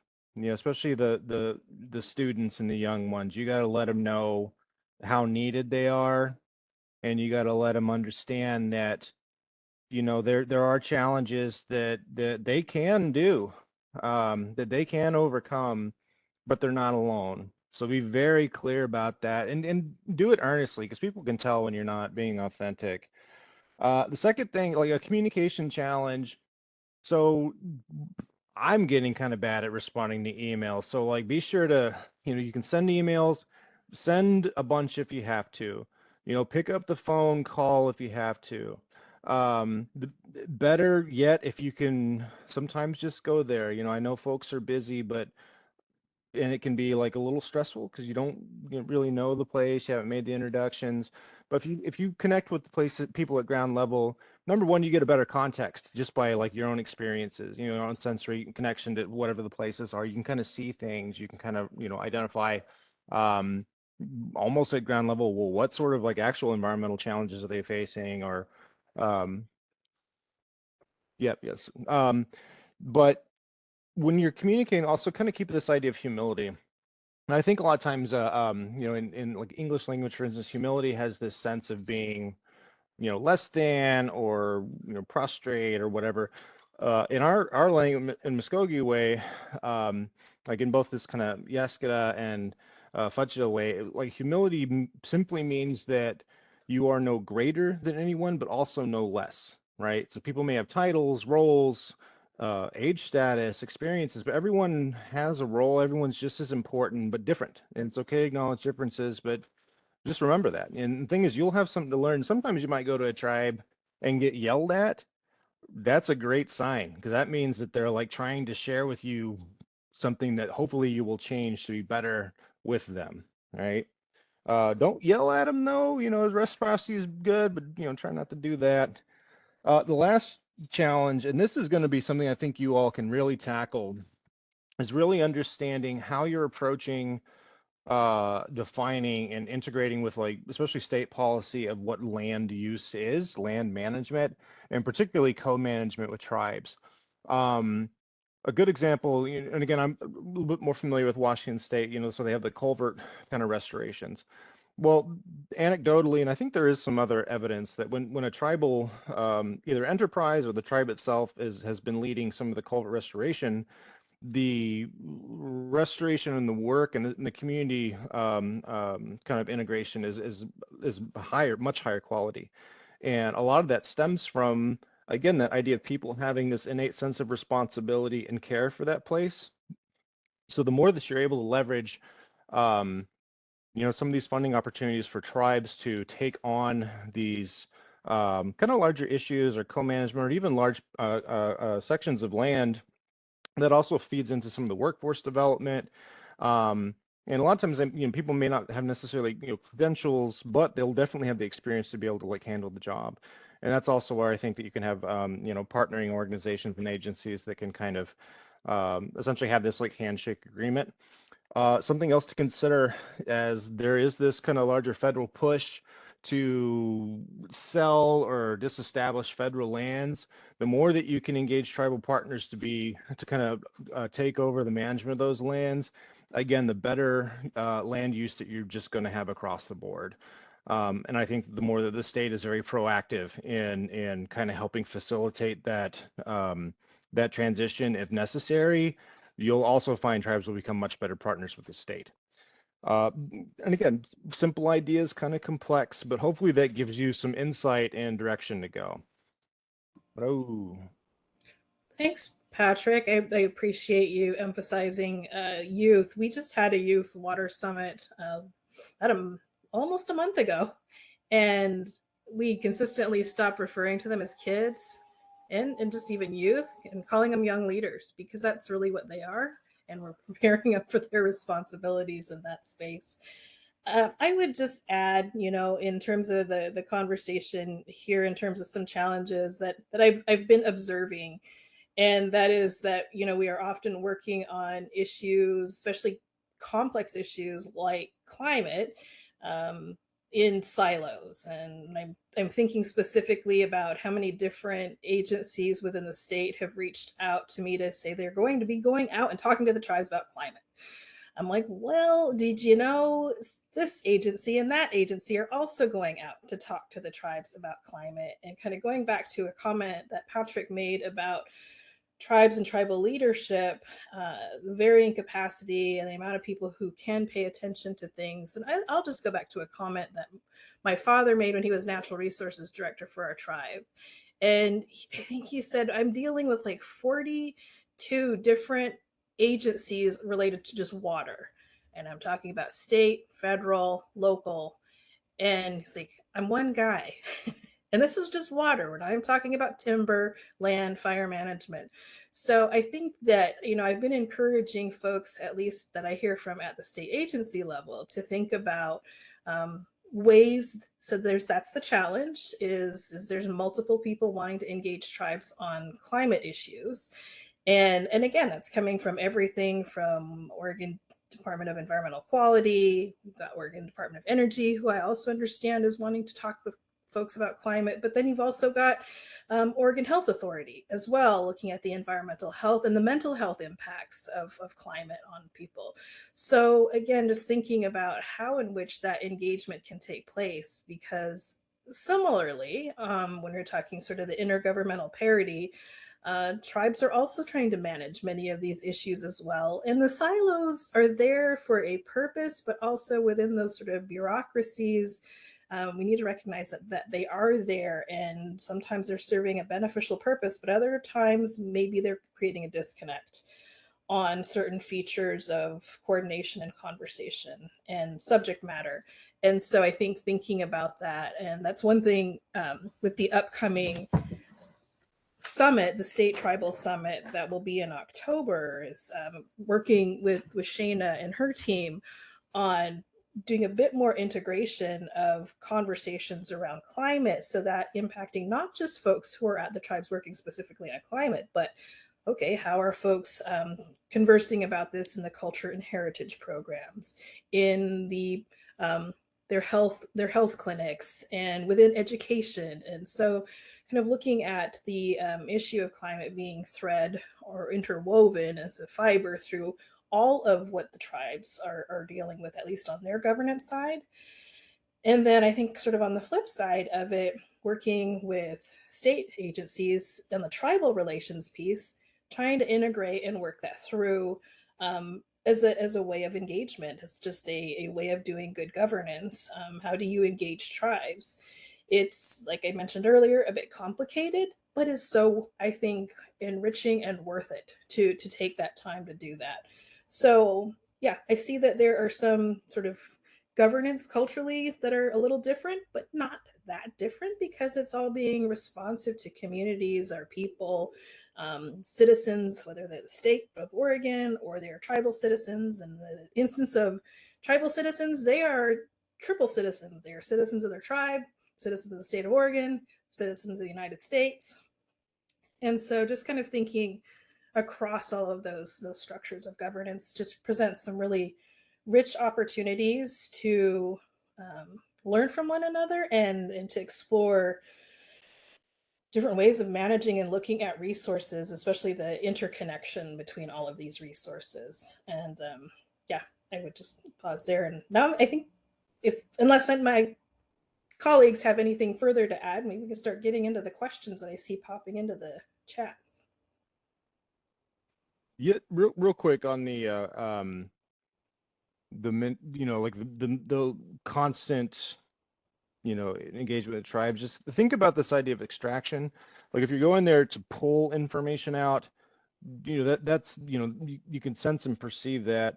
And definitely want to second the idea, Darrell, that you're mentioning about being able to collaborate with other agencies and organizations to have shared information. So that kind of like data sharing, information sharing, that's something that also has to happen in parallel. It really does.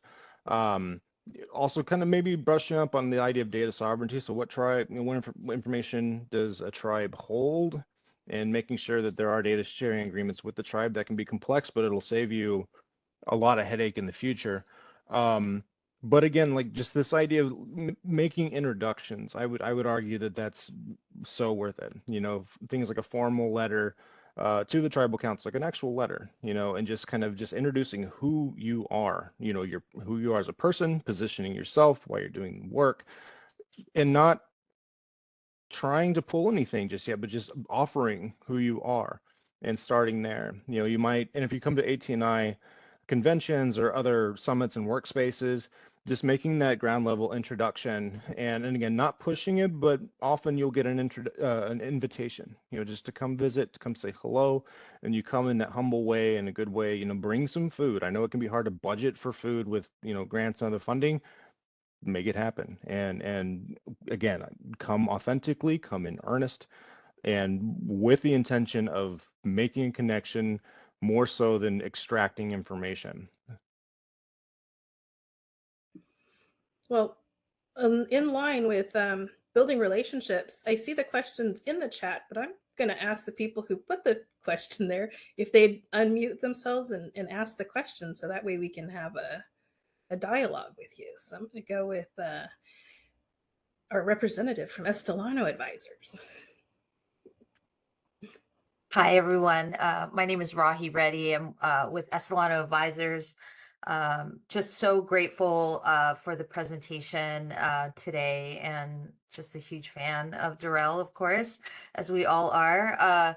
My question is, our firm has been working with Oregon Department of Energy around building out the workforce map for all the activities that are related to natural climate solutions. So really those solutions that are tied to, different practices with forests and rangelands and ag, as you all know. And we've been working with a wonderful consultant, Serena Fasthorse from Kimamela Consulting, to engage tribal nations around specifically the workforce aspect of all of the kind of work the tribes are doing in the natural climate space. And I really appreciated the PowerPoint that really broke down the activities, all the activities that it takes to implement these kinds of climate strategies. And I was wondering if the speakers could, I don't know, share some practices or emerging practices or programs that you think are really being impactful in helping tribal citizens really access quality jobs in this climate space. Are there programs that are really worth highlighting and replicating? Understanding, obviously funding is always a challenge, but anything you want to lift up here of programs around workforce. And our goal is to really highlight recommendations on how we can increase employment in this work that leads to family sustaining jobs, that leads to career growth, leads to leadership over time. And so I was curious if there's any programs that are worth highlighting that you want to talk about, and if you want to name a couple of challenges that as a state we should be considering in terms of addressing in order to get more employment from tribal citizens in these spaces. Thank you. Thanks for the question. Eddie or Patrick, do you want to go first?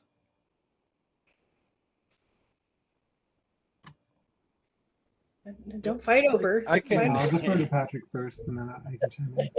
Yeah, I can jump in. So there, I'm a big proponent of tribal colleges. I worked at several over the years. I worked at and also a tribal college graduate. So there's the Northwest Indian College it's based in Washington in at Lummi in Bellingham. But there's a lot of folks from this area up here. A lot of them have online programs. So there's a lot of the kind of Midwest tribal colleges that if they're just trying to look at, say, basic natural resources or some agriculture. I used to teach, and I would always say like, oh yeah, go get your degree. I would push certificates now, even like Gonzaga and others. And same deal, like being able to have some kind of academic coaching connected to that, because there's, we used to help students get scholarships. There's more money out there than there are students to accept it. And Native students overwhelmingly are going to be eligible for most. And also like but that's where the coaching comes in, because I was one of these students like, oh, that's for the, the smart kids that really need it. And turns out I really needed it. I was a smart kid. I didn't know that. And helping them also realize that, I don't want to say game it, but there is a way to fund your education. So if you want to go to a state college or, a larger university, there are ways in. But if they have certificate programs, that's going to like help them, because it's not just getting the education, it's getting the network, right? Also, a lot of times, especially at tribal colleges, that they are linked to so many different opportunities. So a tribal college may only have like a degree in environmental science, but they'll have all these internship opportunities where they can learn data sciences. Data sciences are really big right now. It's not that hard to kind of interface with some of the applications because, like, I always tell people I don't know how to code, but I know how to copy and paste, right? And if you can kind of understand that connection, how you basically find information, make it usable, or even really entry level GIS stuff, that's one of the most valuable skills you can really have because you can take it anywhere. Uh, I would kick it over to Darrell too. We need more native lawyers. Like you really do. You need people that understand the law, know how to exercise it. And so really kind of thinking about where does that training exist? And one last plug, used to do a lot of work with like advanced manufacturing, trying to connect with tribal communities. Because, 2,000 square foot, 150,000, you can set up a really simple advanced manufacturing operation that'll go a long way. And I'll stop there. There's more, but I'll stop there.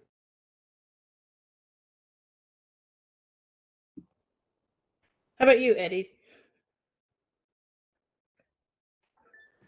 I think I echo a lot of what Patrick already mentioned. As they mentioned before, I feel like a lot of this work is, you have some of the folks that have been very established. And I think it's, if you're looking at the whole sort of larger ecosystem, I think going to organizations or gatherings like ITEP really kind of help you see the broad, and that's the Institute for Tribal and Environmental Professionals that's run out of NAU. And so they have a climate change summit or every year or every other year. And so they have a few different convenings that are really helpful. And I think we only see what we can see in our own region and kind of come into contact with the same folks. And I think that workforce piece becomes that much more critical because I think there are more and more people, younger people coming into the space, and how do we make room for them, and how do we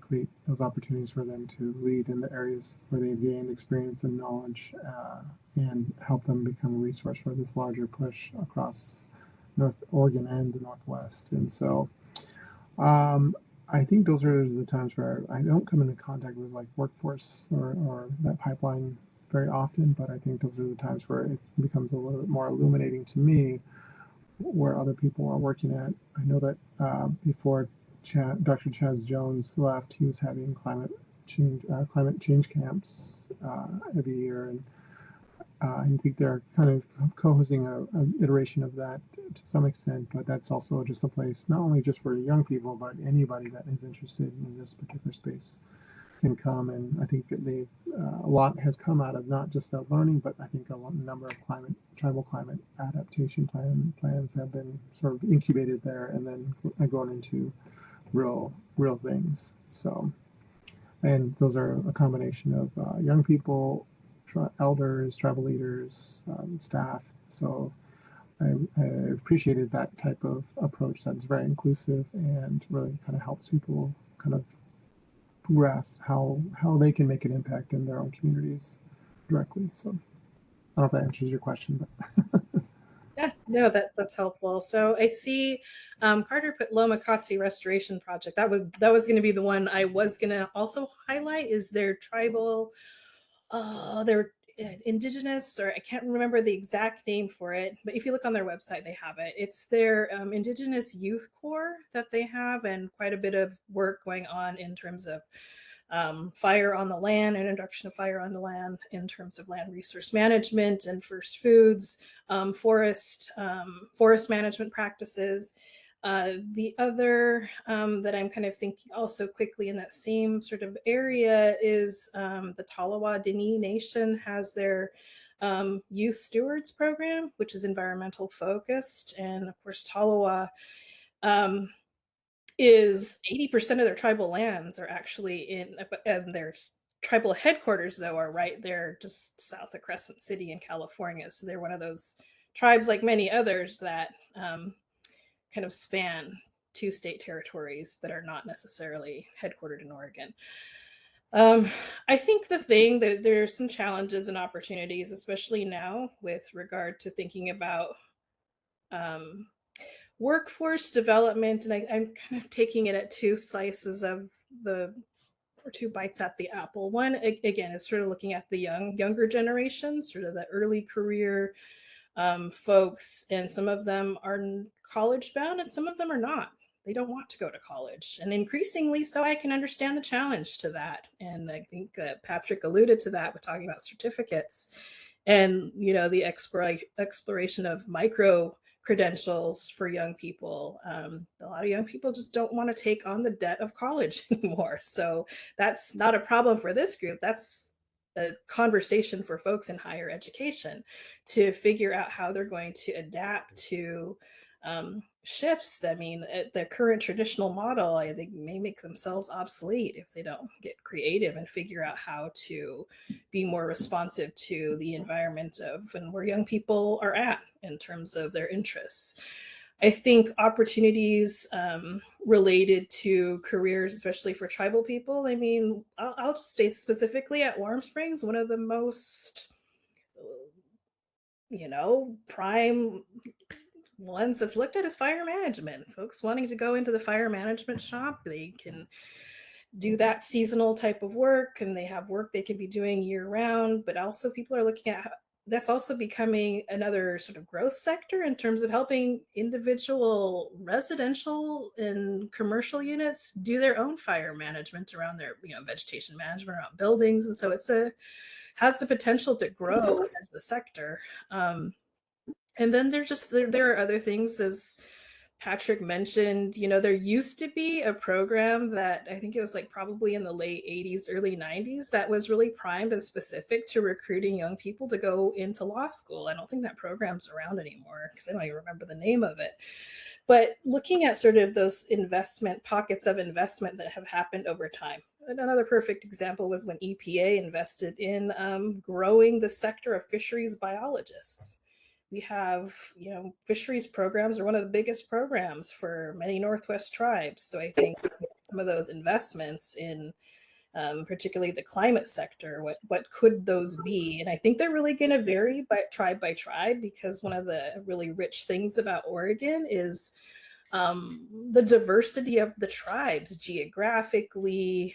You've got treaty tribes, you've got terminated and restored tribes, the coastal and plateau, high desert. So, I mean, it's just a rich group of tribes in the state of Oregon. So, so those needs, I think, are going to vary. And then I think the other is really sort of in the planning and community response side of what tribes are doing. I mean, the number of tribal planners, not a lot of them. So I think looking at opportunities for investment. And then the last thing I'll mention in terms of workforce development is investment in opportunities for internships for young people to be placed in places that they can grow and get experience in particular sectors, whether that's in the energy sector, in the environmental protection side, emergency management response.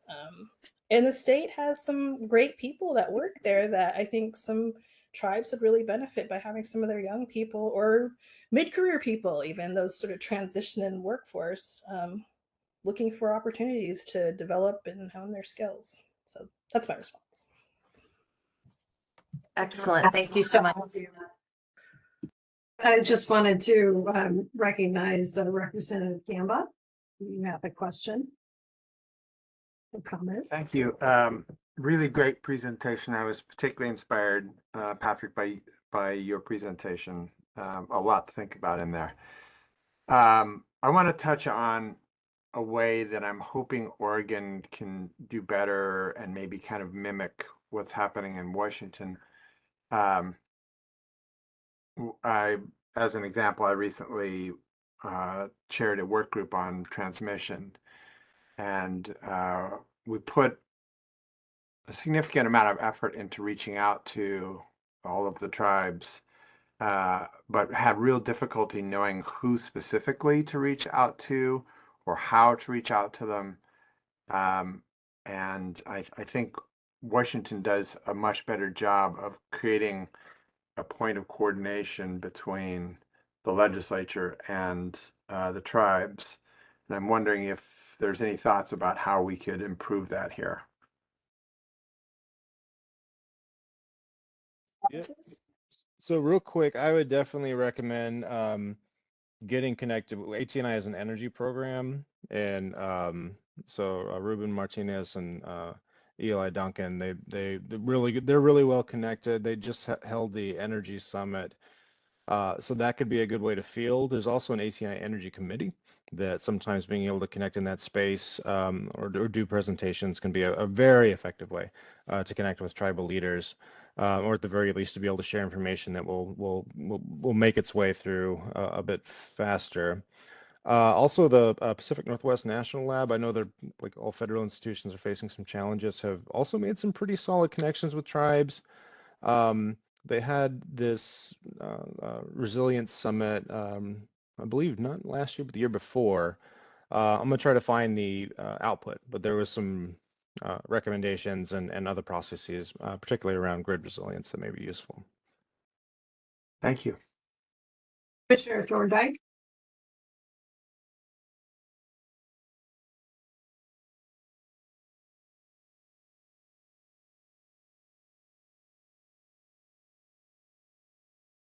Okay, I'm here. You're on mute, I Right. think. There we go. Oh, there we go. You unmuted me and muted me. Now I'm unmuted. Anyway, I'm wanted to thank everybody for the presentations, and I'm kind of drawing on a little semi-ancient history of about 11 years on Oregon Water Resource Commission and about 19 on Oregon Watershed Enhancement Board, where we had both challenges and successes in dealing with tribes, and it kind of segues on the questions that were just raised. And in terms of, I mean, Oregon is a siloed entity when it comes to a lot of natural resource stuff, and that's always been a challenge. And there were various reasons, historic reasons, for those silos being created. They're not necessarily helpful, as I think Darrell accurately observed. But I would state that this commission reminds me more of OWEB than it does of Water Resource, and that it has representatives from basically all of the relevant agencies, and I think that's super helpful in terms of being perhaps a conduit for being able to communicate with tribes. And I really love ATNI in terms of being a good point of contact for making those initial contacts. Just realizing there is a lot of, all tribes are not the same, and they don't have the same necessarily opinions on things and all that, and it's that can make it difficult too. And I think having ATNI as sort of that point of contact is super helpful. But I think we could up the role of this commission in terms of being sort of a way of not having, all 11 agencies suddenly descending separately on a particular tribe, because I think it's really critical in terms of both the geography represented by tribes in Oregon and the expertise and knowledge that they have, that we have a vibrant interface. I know, at least in my tenure on water resources, that ended up being a huge advantage. I don't know if it's continued or not, but from before and after, and the before and after happened at a meeting at Confederate Tribes in the Umatilla,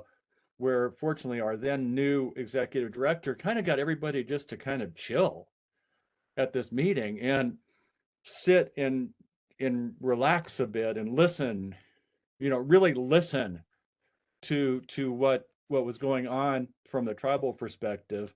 And I don't think that had been happening before, and it was a real obstacle. And it was a great feeling. It was just suddenly there was just kind of this feeling in the room that people were actually listening, and listening to the stories, and that, and it had a definite effect afterwards. I think, again, I'm not sure how that's, I think it's better than it was before. I don't know how it is, but anyway, those are my observations. Thanks.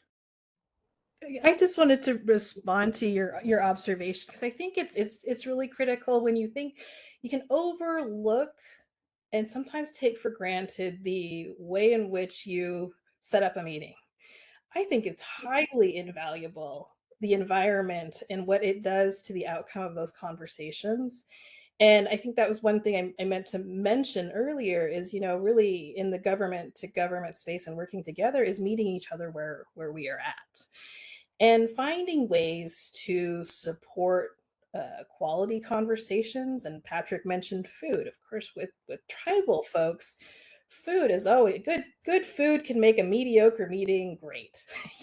So and thinking just kind of about that environment. And I don't like to tell war stories, but I will tell one. And I go back to, so when I was working for the Army Corps of Engineers, and that was during the midst of the BIOP litigation on the Columbia that led to the Columbia River Basin Fish Accords. But before the accords were signed, we kept going to these meeting rooms, the federal offices, and they're just, most of them were windowless and just artificial light, artificial air. Finally, our communications intergovernmental team and the tribal liaison team said, let's get the tribal chairs and the execs out of these boardrooms.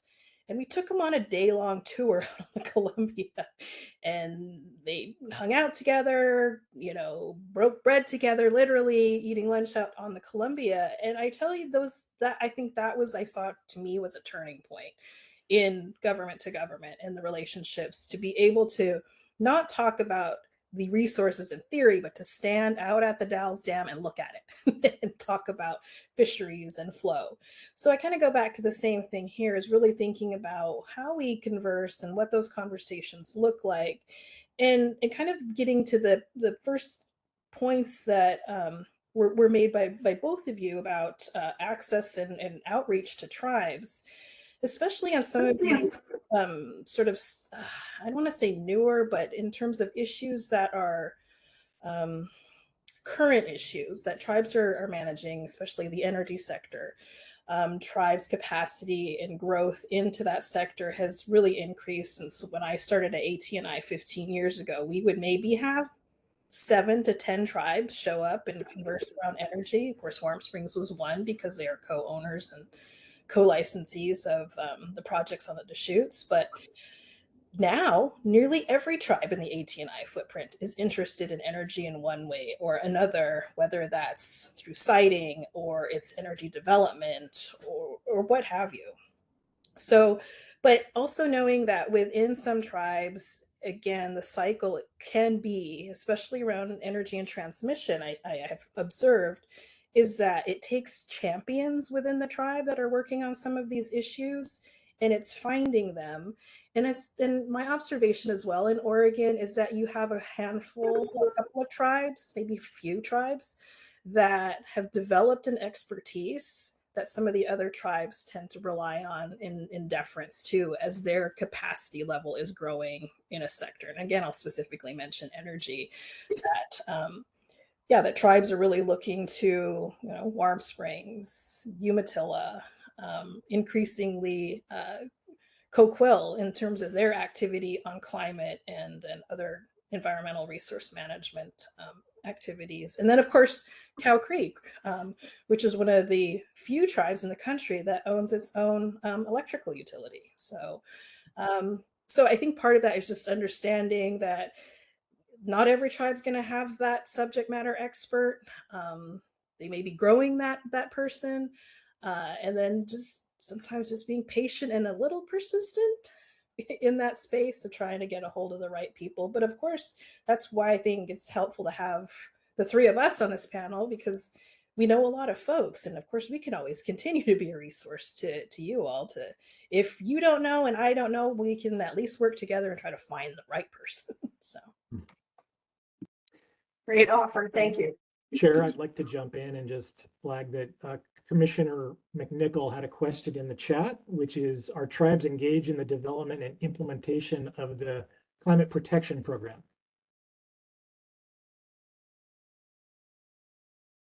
Yeah, so I mean, the reason I raised it is that it's Commissioner Golden talked about the results are going to come from the states these days, not from anywhere else.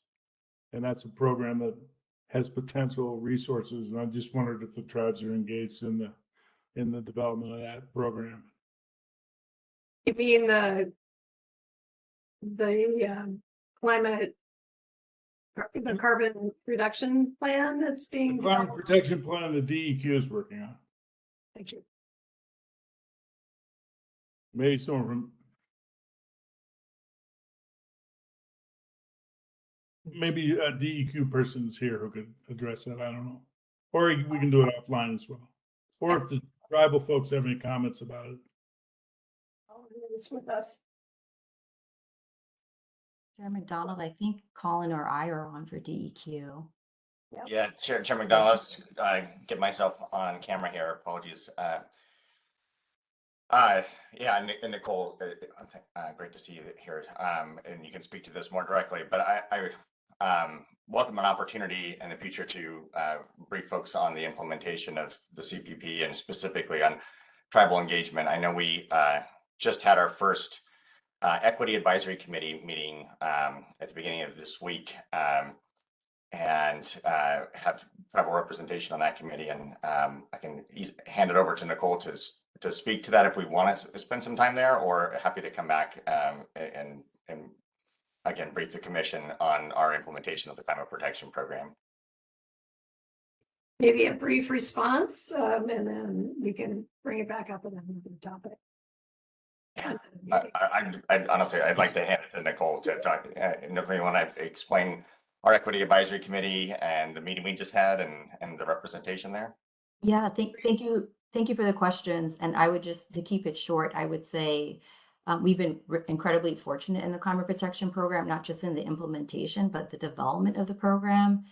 We've had representatives from the Oregon tribes and also tribal organizations like AT&I have been critical in the development of the program, particularly things around the community climate investments, which is what Colin had just spoken to. So where we are right now is we do have an Equity Advisory Committee. We did just have the first meeting of the Equity Advisory Committee. They're a key partner for us on the environmental justice goals of the climate protection program, but particularly this component that we call community climate investments.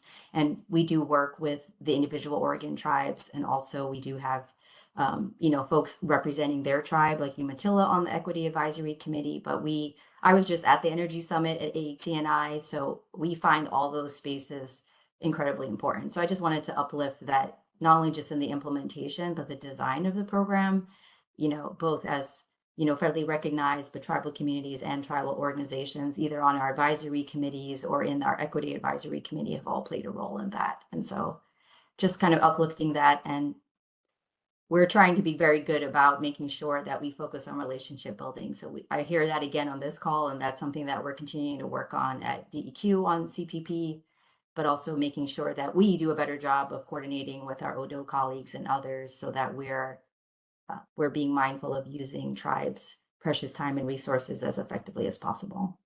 So I'll just stop there. Does that answer the question? Yeah, thank you, Nicole. Thank you. Commissioner Wisniewski, which I'm still not going to get it right, but I'll work on it. So you're next. Hi, thank you. It's va shoe, like a shoe on your foot, tin as a tin roof, and ski as like you're gonna go skiing. Oh, Va shoe, tin ski. I like And that. Thank you. That's yeah, helpful. yeah, and it's Polish. So in case anybody was wondering, it's both my parents are from Poland, and so I'm a first generation person in this country. So yeah, thank you. I want to just thank all the presenters today for both the information and but also the advice, about how to successfully engage with tribal governments. I think a big part of equity work across the board is for us as governments and government committees to do our homework. And you're helping us do some homework today by giving us an opportunity to listen and learn.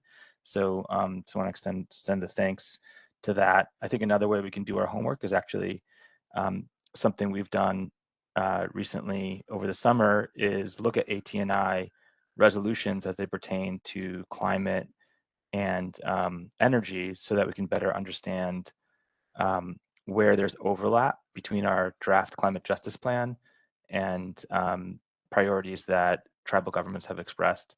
So we're going to follow that up with letter and additional consultation, hopefully. So we're working with our tribal relations manager, J.R. Lilly, to get that component of the work and outreach going. So want to say that, and then also just to mention that within the context of developing the plan, we were lucky enough to have the presence and participation of a tribal elder to help us inform the development of the draft plan. So that's just one person's perspective, and I don't want to sort of suggest that that's sufficient, but just wanted to shout that out, and for just feeling blessed to have that participation.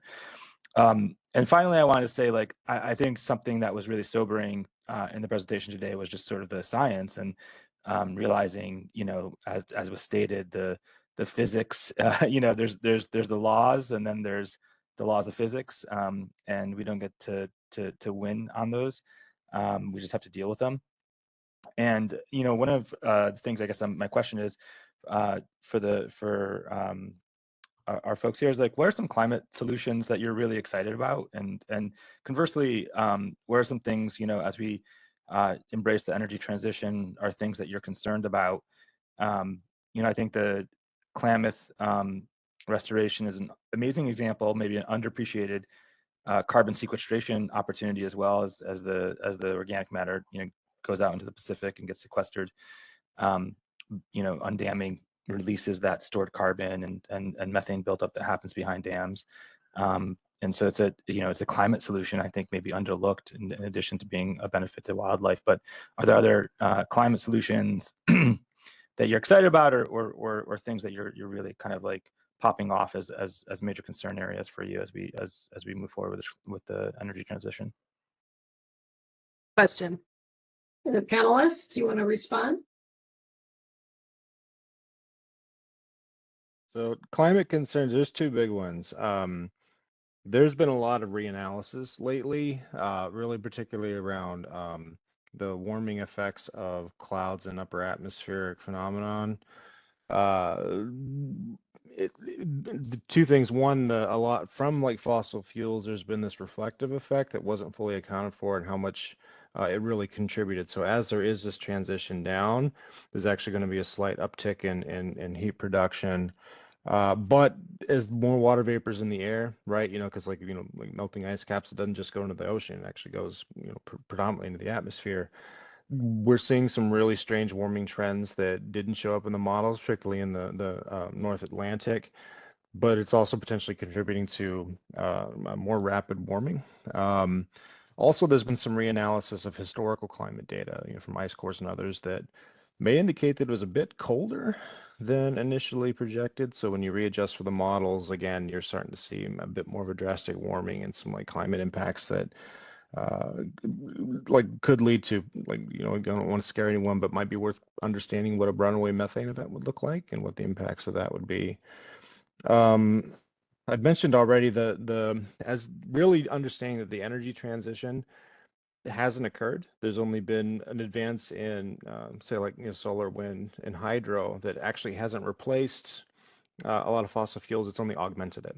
And with the rise of particularly data centers and EV infrastructure, and quite frankly, more energy usage, just knowing that there's this additional component. There's a recent study out that I think you all may or not have heard, that roughly something around 90% of enterprises that are leveraging an AI platform are unsuccessful.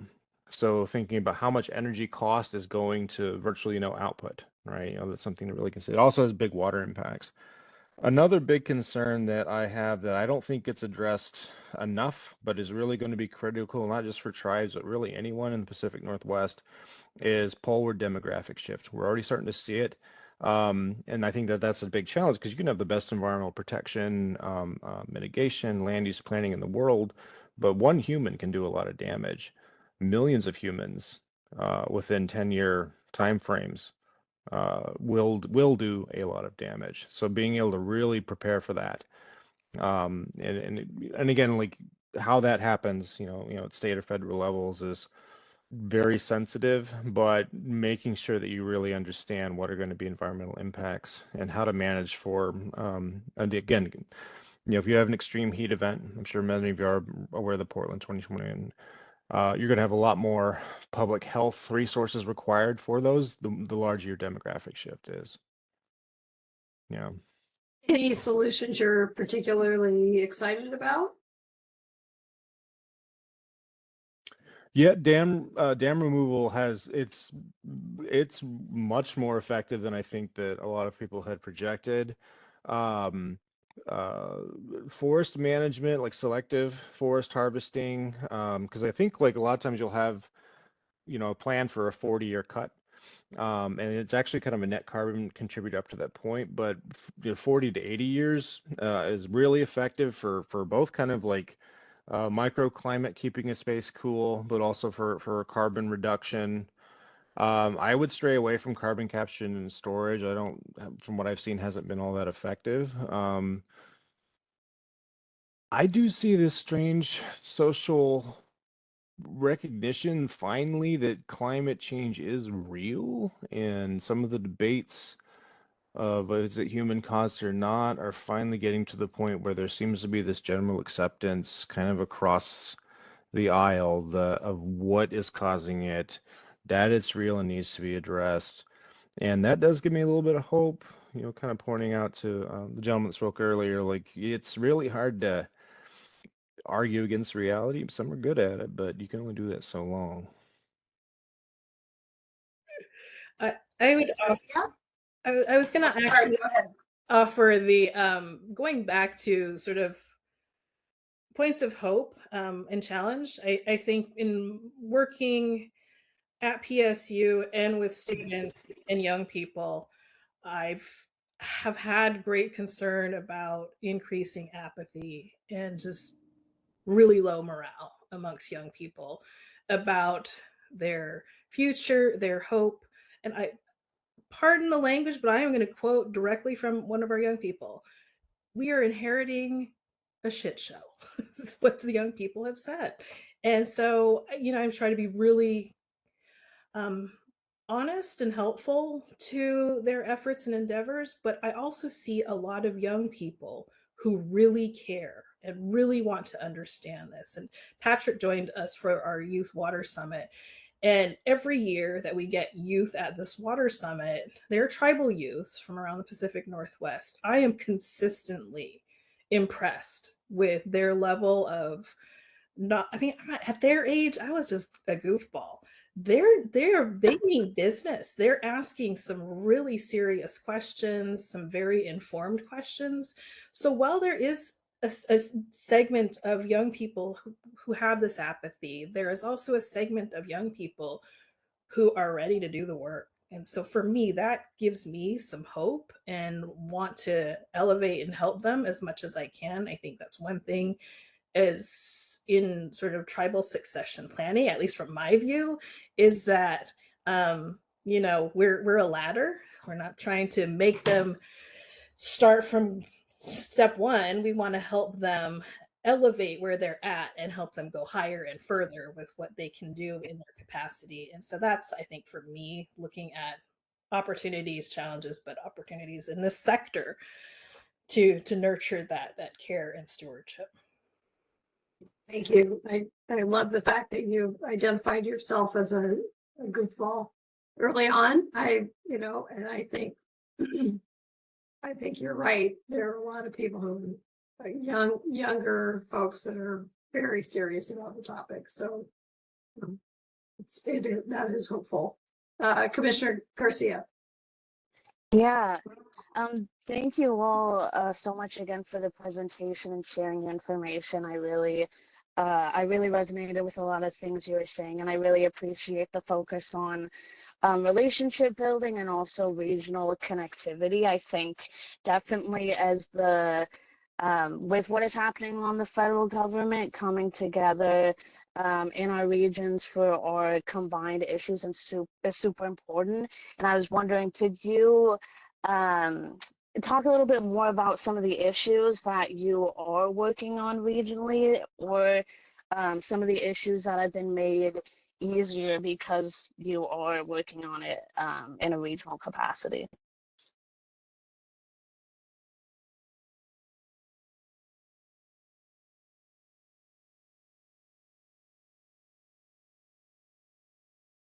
Al, do you want to Sure. jump into that or someone else? I can. I think probably two big things for me is working on water, because water is inextricable to climate.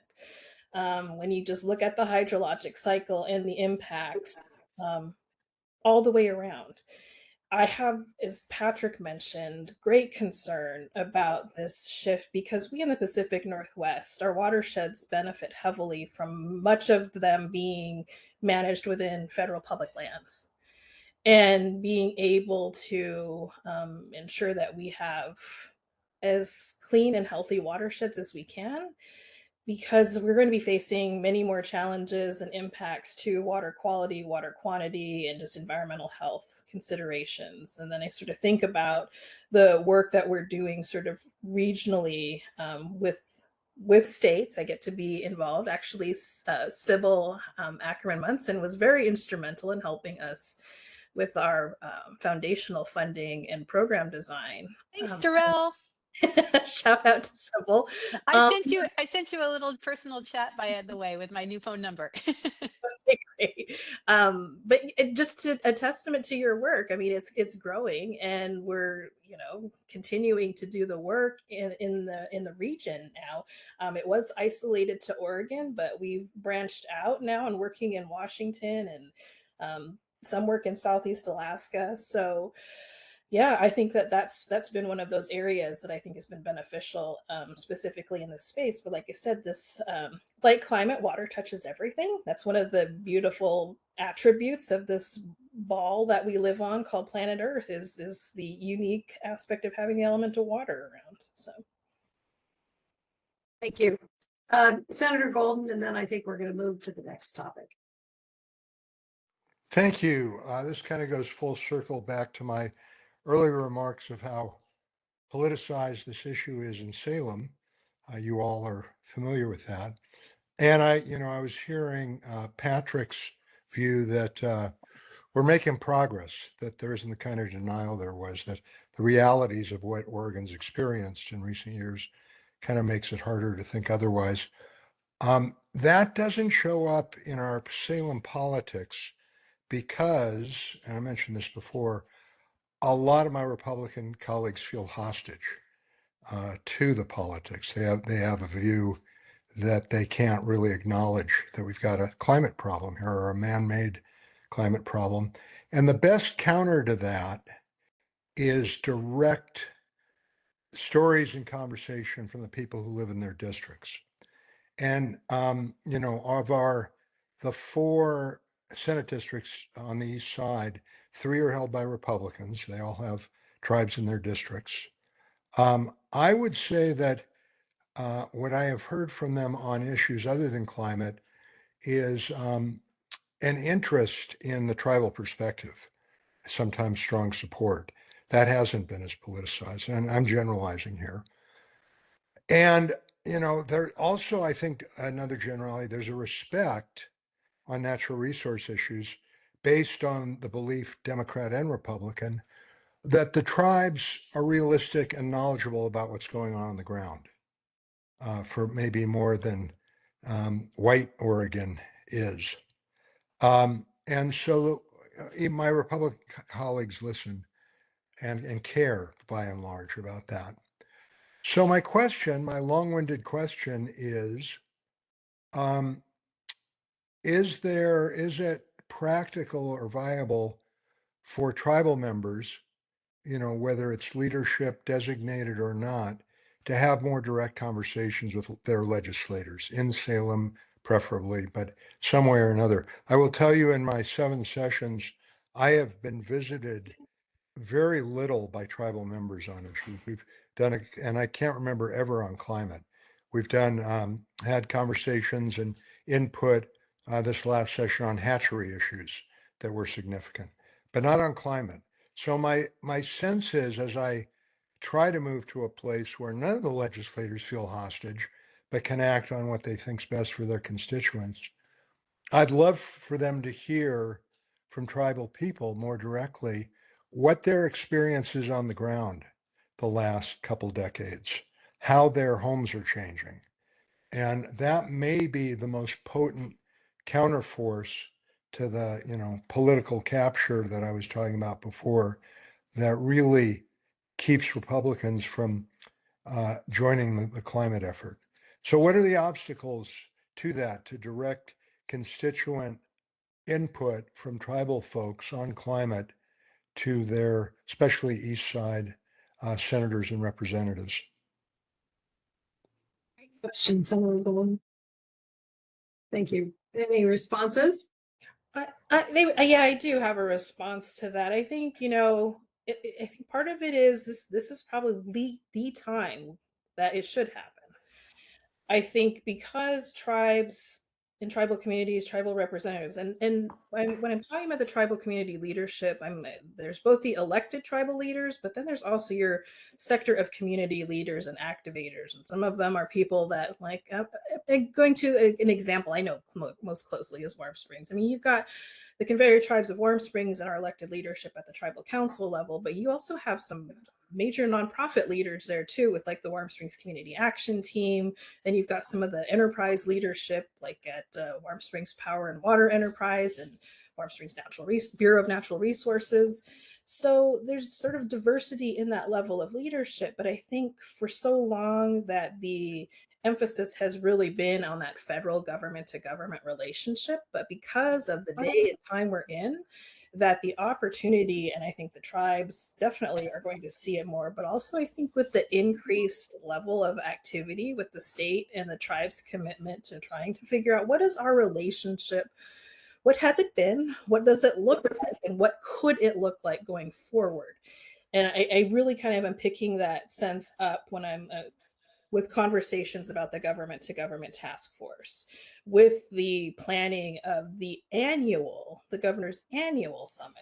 And noting that these relationships in Oregon, while we've grown and we have a long way to continue to grow too, not every state in the West does this sort of investment in their relationship with tribes.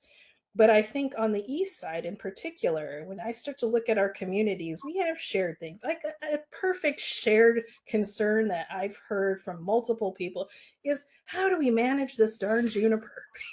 We have these juniper forests now that did not exist like 40 years ago to the degree they exist now.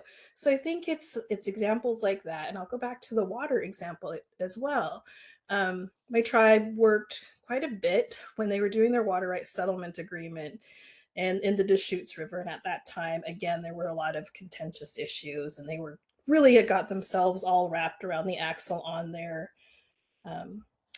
positions. And I think that that's what it came down to, is we had a tribal elder say, we know each other's positions. Can we just set those aside and talk about our common interests? And that's actually what got the conversation moving again. And that's where you get things like the Deschutes River Conservancy. But it's kind of like we do share as neighbors. We have some common concerns. And on the East Side, getting to some of those shared things. Wildfire is going to be another one. When I look at some of the wildfire response issues, we've had some really complex interagency, intergovernmental work done in response to wildfire. We didn't have time to get ourselves wrapped around any axles. We had to respond to wildfire and its movement. So I think looking at some of those common interests is going to be how we can work together. And we've got examples and models where that's happened. So. That's great. Thank you. Thank you all so much. One thing I want to add real quick is a lot of times, we're talking about like a lot of times there's orgs that or institutions will come talk to tribes, but there's a lot of listening sessions where I think a lot of tribes haven't been heard. So if you've got staff with capacity, being able to kind of go on the hunt online and see what listening sessions have been recorded, because a lot of them have been ongoing, and being able to kind of really synthesize, because a lot of the times there are like literal recordings from folks, or there's video. You see it, especially in the health space and the educational space. That's a really good way to you know, I say this respectfully, but do your homework. And that can be really helpful because it's you know, very motivational to be able to come and say, you know, we heard you mention this. Can you tell me more about that? Right. And that will make for a much richer conversation. And also just kind of like being present and if you get an invitation, being able to follow up on that, that's going to go a long way as well. Let me make one very brief response to that if I can. A reality is, I don't think it should be a reality, I wish it weren't, is that legislators are rarely going to reach out. A few of them will come to you and a few of them will attend if you have an important remote event. But what we all pay attention to is who comes into our office. And while I don't think it's terrifically respectful or a matter of pride to say you really have to come into our building, if the goal is really getting the attention of legislators, and to me it is because I'm so frustrated with this deadlock we have, that's more effectively done coming into the building. Senator Golden, and you're really important point, and you know, earlier points about how to best facilitate and support engagement of tribal governments and interests, I think is super important. So thank you for all of that. I think there's a lot for us to think about as we move forward. We're going to shift to agency updates and commissioner updates. We have two that we knew that we wanted to follow up on. One in particular on the energy strategy, and also the conversation that we had at our last commission meeting around the renewable energy projects and how to best advance those. And then we'll talk a little bit about transportation, which both of those topics we're planning on getting into in more detail later. And then we can go to any public comments and wrap up the next steps. So I'm going to open it up to Director Benner. Thanks, Chair McDonald. Hi, everyone. I am actually going to suggest that we talk about the energy strategy first, because that is more timely. And I see that Edith Baer, who's our lead for the energy strategy, is on camera, so I will turn it over to her. Thanks, Janine. I'm just checking that my mic is working here. Can you all hear me? Okay, sometimes switching systems, there are issues. So thank you, everyone. Thanks, Janine, and great to see everybody here again. I'm going to be very brief. I'm really here today to give you an update on the energy strategy. I could talk about it ad nauseum, but I'll be brief. As many of you know, we published the draft Oregon Energy Strategy for public comment on August 14th, and on the same day, we held a webinar to present the draft. Some of you may have attended or watched the recording. The recording is available online for anybody who's interested. The comment period is open through September 22nd, and we've begun to receive some written comments already. We expect many more as we approach that deadline. I thought I'd give you a quick summary of what's in the draft strategy today, and a bit of our thinking behind it, and I'm happy to take questions, also just recognizing that time is short. The strategy is organized into 5 main sections. There's a section presenting 5 pathways to meet our energy policy objectives. There's a section with high-level policies. Next is a section reflecting feedback and themes we've heard from our engagement with the 9 federally recognized tribes in Oregon. We then have an equity and justice framework for decision making and program implementation. And then the final section is a list of 42 legislative and policy actions that really focus on the near term and on the next, specifically on the next 4 years. The strategy is organized around 5 pathways that we need to pursue at the same time to meet our energy policy objectives. And those are energy efficiency, electrification, clean electricity, low carbon fuels, and resilience. Those pathways are meant to be an anchor for the strategy and a guide to stick to as we navigate what today are pretty choppy waters to reach our long-term goals of clean, reliable, affordable energy.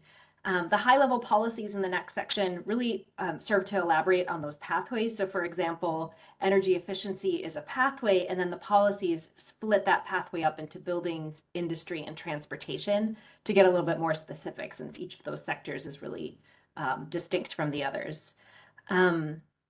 The section reflecting feedback and themes from tribes is one section that we're not soliciting public comment on.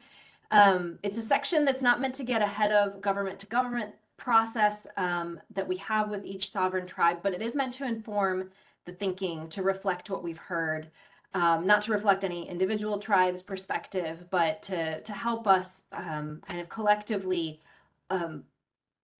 hear some of those reflections and see how they might apply across the broader energy strategy. And then the equity and justice framework is something that we worked on with our environmental justice and equity policy working group, and is designed to be used in the development and implementation of energy policy, and kind of to provide some steps to help advance the thinking about how do we advance our goals, advance specific programs in a way that identifies who might be benefited or burdened in the process, what targeted actions can make sure that we're meeting our shared goal, but also accounting for differences in the people we're trying to serve. How do we track progress? How do we learn from and improve over time? And finally, we have those 42 legislative and policy actions organized by sector. So it's organized by transportation, buildings, electricity, low carbon fuels, and cross-cutting. As I said before, the focus on the actions in the next 4 years, and there's a few other things. So that's kind of the overview, right? That's like the snapshot of what's in the document. But I just want to add a few additional considerations that we had in mind as we were preparing the draft, and we'd be really keen to hear receive any written comment from you. And obviously I'm happy to answer questions today as well. First, our vision is to have a combination of long-term guidance with near-term action. So as we can see, the near term will always come with its own challenges and opportunities. So even if we think about where we are today and where we were a year ago, it's a very different mindset, and we have different challenges and opportunities. But we also need that long-term vision as a steady guide, so that even as we kind of navigate the near term, we need to make sure and check in that we're working towards those long-term goals and advancing in the direction that we need to. We also see a need for continued action, even though things are hard right now. So one of the takeaways, and I'm almost finished because I see a hand just came up. One of the takeaways from the energy strategy is that we need to invest a lot in our energy system. And that's true whether we invest in a way that's equitable and clean or not. And so we know demand is growing for energy across sectors, and that means that now is actually the time to provide that vision and guidance to steer those much needed investments. And finally, the actions are not actions that Odo can accomplish alone. This is not an Oregon Department of Energy strategy. It's a state energy strategy. And that means there are details that will need to be worked out for each action item, and they're not fully elaborated. And we're not always the right party to elaborate those details. We're not the experts necessarily in everything that's in there.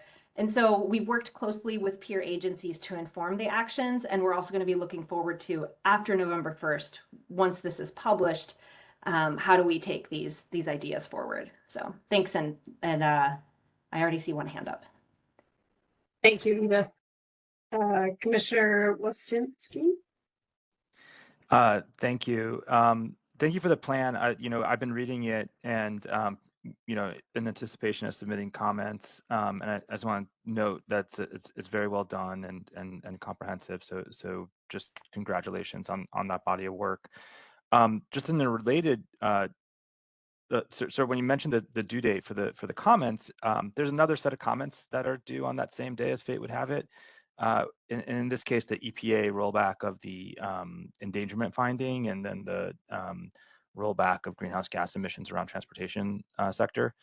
And I'm wondering, given the strong overlap, particularly in transportation emissions, given the supremacy of federal law in that area, how the state's planning on weighing into that process. I know it's a little bit afield of the particular topic, but just because there's such dependency between federal and law and state goals. So just a quick question there.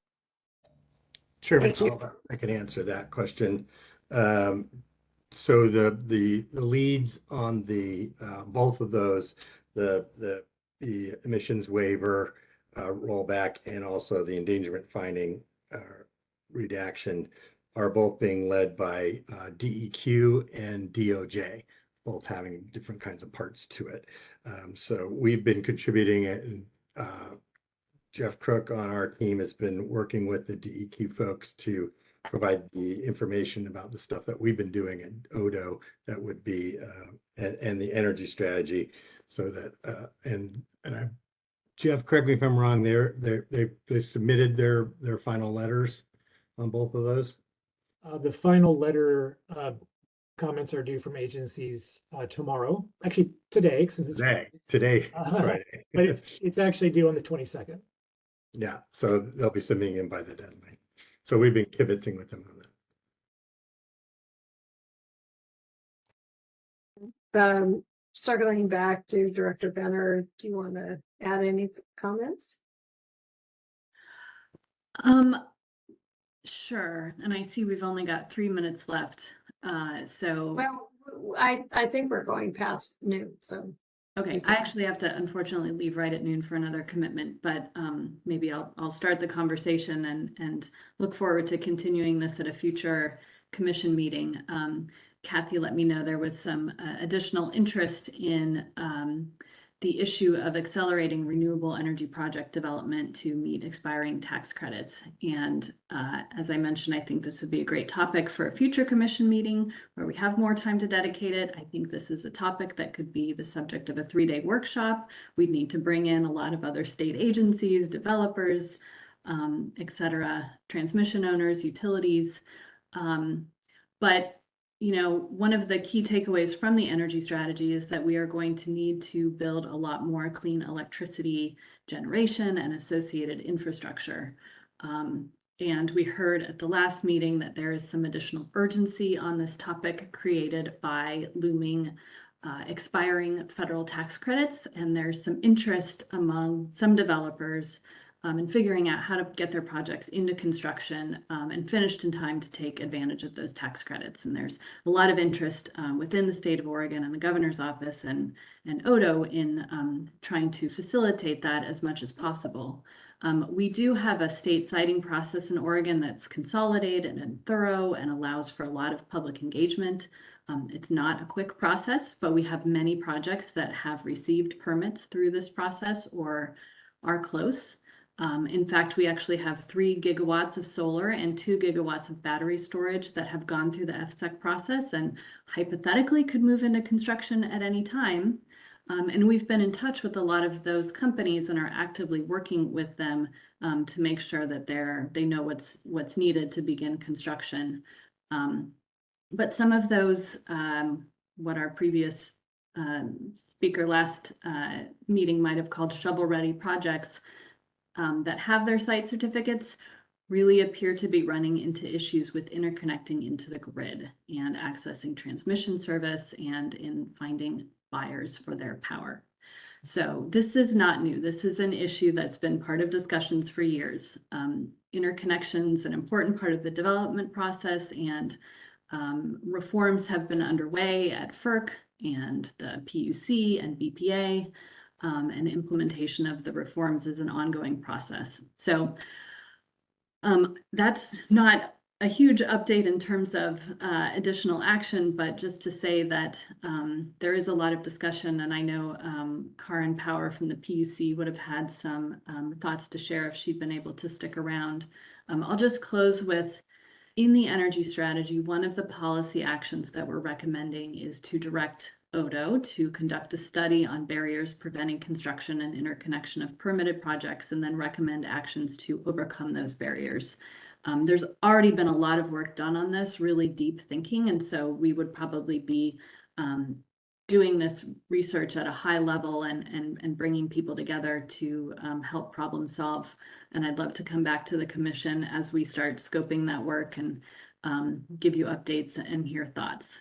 So sorry to have to say that and then run, but thank you, Director Benner. And I think, you know, to her point, you know, it has been an ongoing issue and is something that is both urgent and something that's something we need to deal with over the long haul. So I think the idea of digging in and putting this on our agenda to really understand how to advance this and what we can do towards that effort is a good one. So thank you. And I'll maybe turn things to, I know that Department of Transportation wanted to just talk briefly about some of the federal funding issues, and then we will certainly follow up in future meetings to talk about transportation. But go ahead. Hi, folks. Susan Peithman, the director of ODOT's Climate Office. Nice to be here. I also have my colleague, Justin Housechild, who is our government relations lead, just to give a tiny update on special session or answer any questions. So last meeting, we had an overview of some of the federal programs, rescissions, and touched a little bit on transportation. I just wanted to provide, at this point, a very brief update on some of the money that is flowing through ODOT. So ODOT is the recipient of about $250 million of transportation fund or climate-focused transportation funding. It's in about 7 programs with a mix of formula funds and grants coming through the Climate Office. So most of those funds are from the Infrastructure Investments and Jobs Act, IIJA, or the Bipartisan Infrastructure Law, whichever kind of your preference for that legislation. And we have about half of that $250 million obligated at this point. I wanted to say 2 of our 7 programs have been impacted by some of the executive orders or the BBB, that bill. So specifically, our National Electric Vehicle Infrastructure Program, NEVI, as many may know, it was a specific campaign promise to kind of rescind money for electric vehicle charging. FHWA did rescind essentially program guidance in February. Oregon is one of, I think, about 17 states plus the District of Columbia to join in on litigation, and a preliminary injunction was granted to allow us to obligate additional funds. There's $52 million available to Oregon for the National Electric Vehicle Infrastructure Program. At this point, we have obligated about $40 million, and we've actually submitted our state plan to obligate the additional 12. So I'm saying that from the good news, litigation, a preliminary injunction was granted, and then ODOT has been able to obligate additional funds. And in fact, we're actually going out, we're opening up our kind of next round of grants that are sub-awards of this fund within the next couple of months. So we are proceeding forward with our NEVI funding. The other program that was impacted, we received a grant for the low carbon transportation materials. This was part of the Inflation Reduction Act funds, which was done through, so this is part where the BBB rescinded unobligated balances. ODOT had been there, had received an award of 32 million, but we'd obligated 29 million before inauguration. And so there was $3 million of unobligated funds rescinded. So we were impacted with that program, but not as much as we could have been. So that's goodish news. So I just wanted to provide a little bit of an update. And if you guys ever want any information on the federal funds, federal climate funds that are flowing through Oregon for transportation, please let me know. The last thing I will say is that I mentioned a lot of these funds are from, again, that IIJA legislation. That's our transportation or federal transportation bill. That bill expires 9/30 of 26. And so there are kind of those conversations already happening at the federal level on what the next reauthorization will look like. It's going to be a big difference if reauthorization happens before midterms or after. And so it's something that we're tracking and working with some of our national partners. So wanted to let you know that that is going to have a big impact on the federal transportation climate funding flowing through Oregon.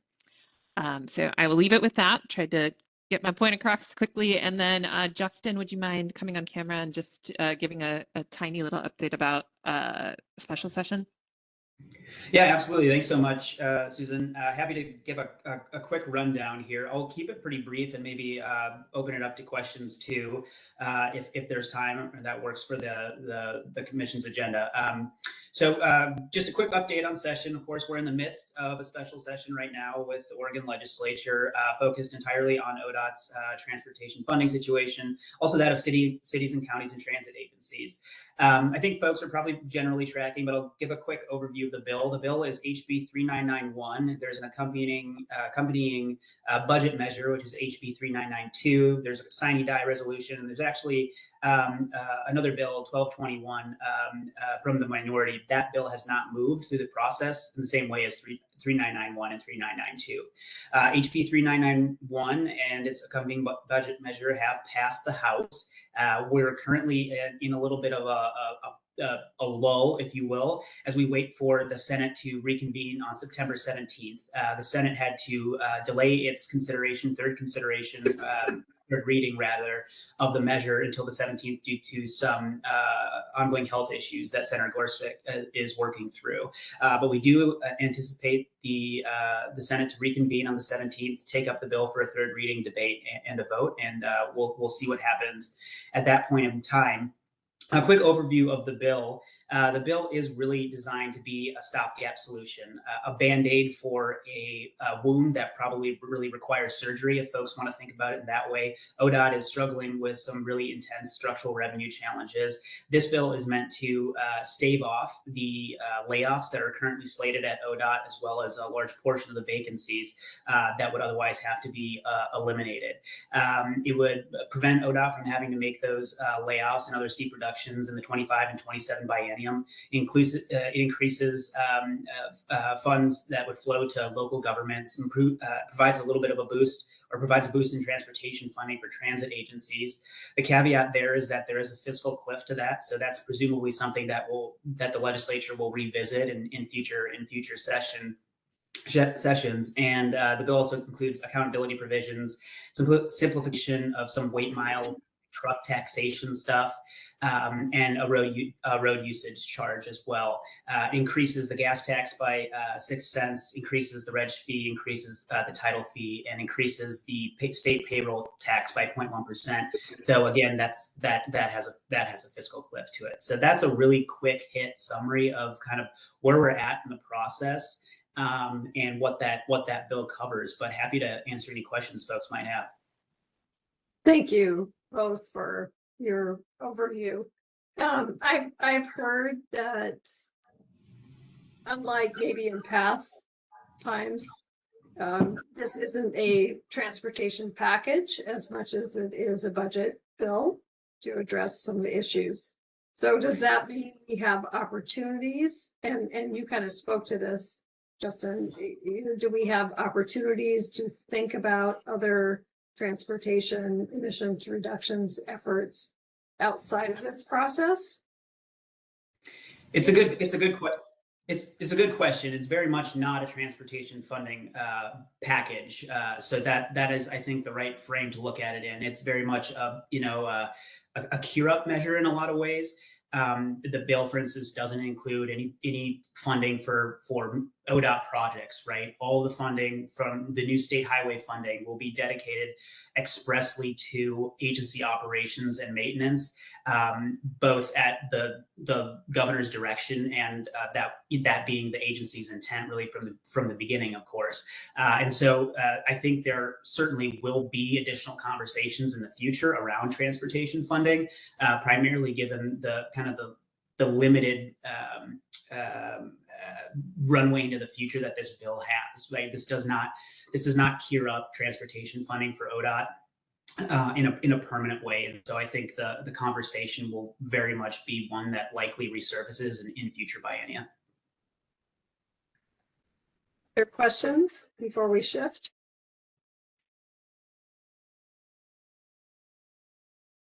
Okay. Well, thank you. I appreciate that. Any other commissioner updates? There's a question from Senator Golden. Thank you. Yeah, thank you. I just wanted to, Justin did a good overview, good quick overview there.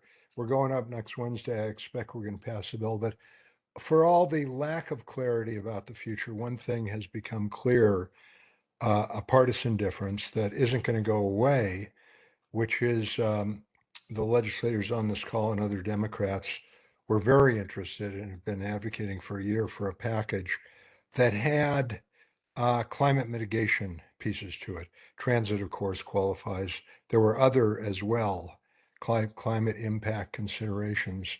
And we generally, as Democrats, think it's important. The bill that Justin mentioned that's not moving, 1221, and other statements from the Republicans is that there is a solution that doesn't require any more revenue at all. And it's a back to the basics solution. All the money goes to, filling potholes, winter operations, nothing to the large projects, but nothing at all remotely related to climate. That's a frill, and we got to get back to the basics so we don't impose any more fees or taxes on Oregonians. And they've been very expressive and consistent about that. So that's the shape going forward after this special session of our difference and the challenge.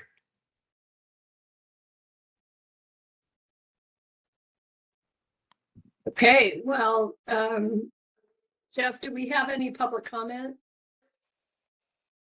Interest? At last check, no.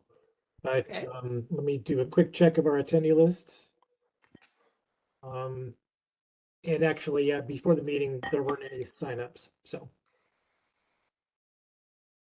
And we have recently gone through a modification of how we do public comment. And so we do invite folks to let us know in advance about the interest in public comments. So appreciate that.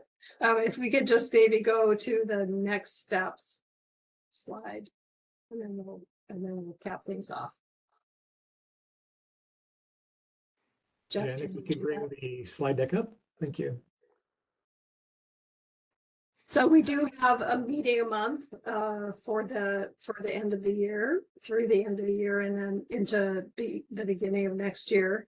Well, I think we'll have a very interesting discussion about some of the results of the forecast work that we did in 2023 as part of Tigger 1.0, and we're going to be the Department of Energy is updating that as part of Energy Tigger 2.0. So we'll have a really good conversation, I think, about that, as well as some opportunities for cross-agency collaboration that we can talk about in October. And then we have a number of products in November and December that we're going to be digging into and really trying to finalize our thoughts about that.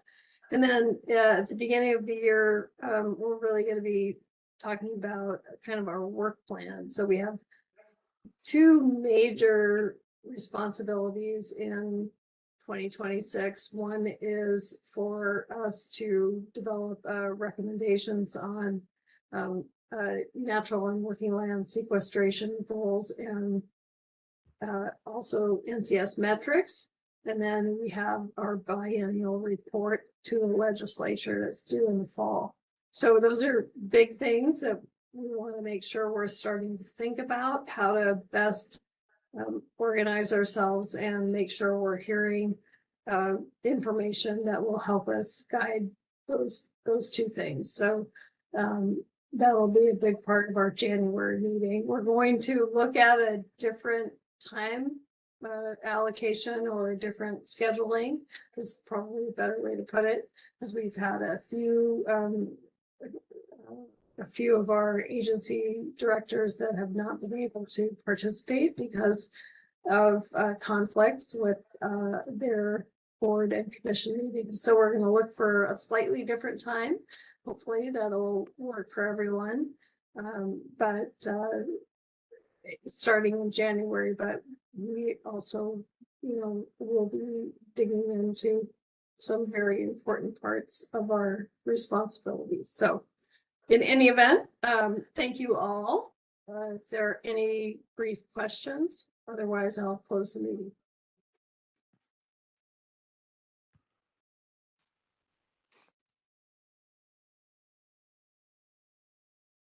Questions? So with that.